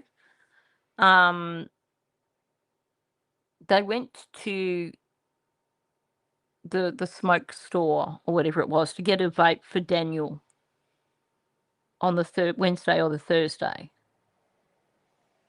Now Daniel's talking here about Malehya having a shatter pen, which is a really hard, heavy-duty kind of THC that's going to get you really, really stoned really quickly. And just thinking about Belinda talking about the model play that Lily used to engage in, and that Lily saw Belinda vaping when she gave up smoking, and Lily wanted to do it herself.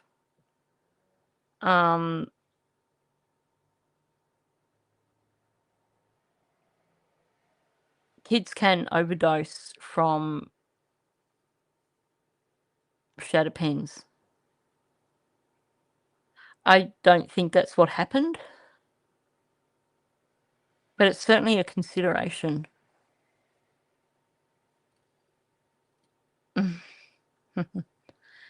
Yeah.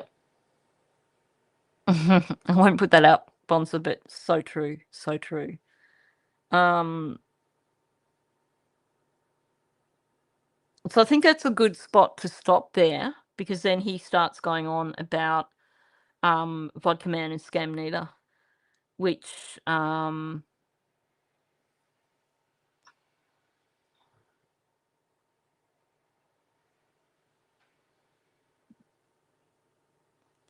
yeah, because Hayden is 10 years younger than Malehya. So he would have been in high school still when Malehya and Daniel were living at Paddy's. Good point. Yeah, Tash Page, it's gone on too long. I wish just, the universe would step in like it did with Maddie, and somehow something would happen that would allow them to be found. I mean, we're talking about 2 children here.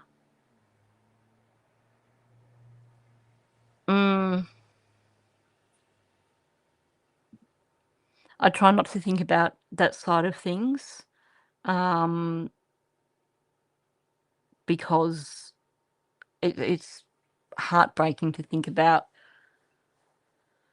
what they may have experienced, what they may have witnessed. Law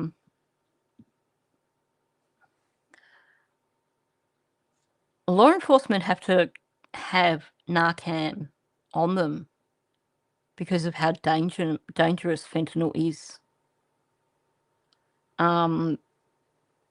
His tadpoles were drones. So you can imagine secondhand smoke from fentanyl. One of the things that came out in the Kylie Rodney case is there was a kind of an awareness thing that was put out that dealers were putting out tablets that were in pretty colours to make them appealing for, like, oh, look, they're multicoloured ones. You can get a purple tablet, or you can get a green tablet. And the risk to children of these tablets, which, if it's illegal stuff, it's not going to be perfectly mixed. So you could get one of these tablets and it could have a lethal dose of fentanyl in it.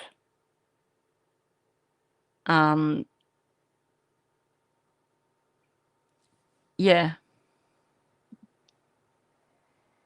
Yeah, all those sort of things can be toxic. It's a scary thought, thinking of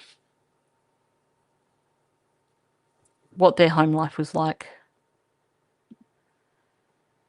Yep, we're less than a month away now. So let's just hope that things start to progress on September 3rd. I think given that they got that extra long extension, I think that to me says that it has to progress on September 3rd.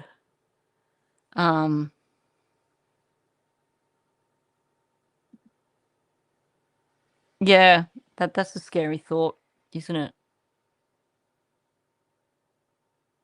People who the whole medical system lets them down in terms of not just anxiety, but all sorts of mental health issues.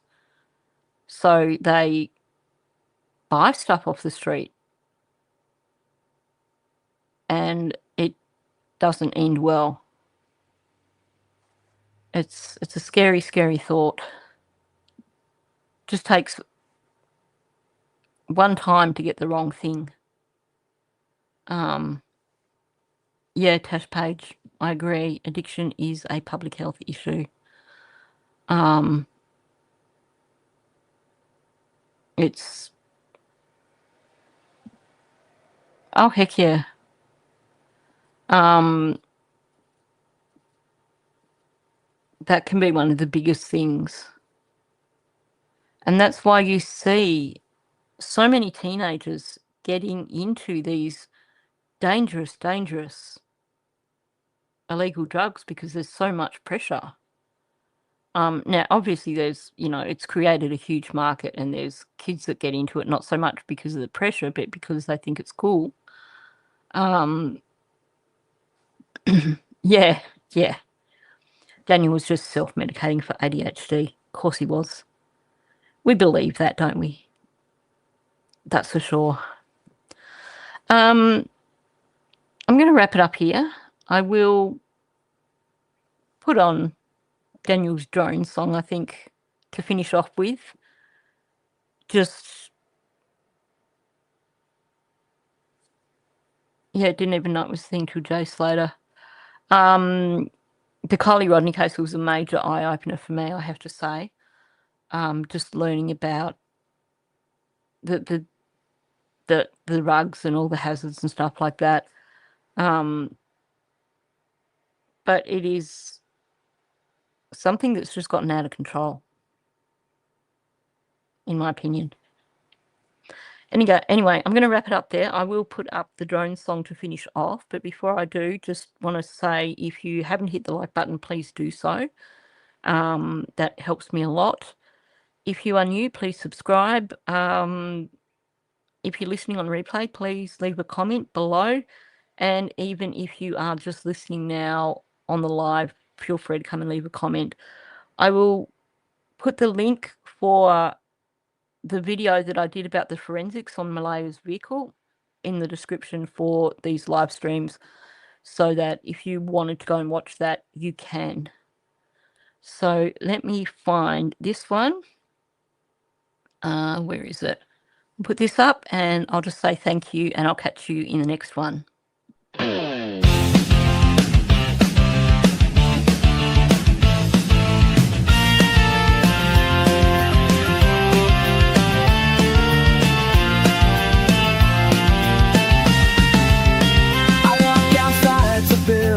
So tall, the cars are parked and watching me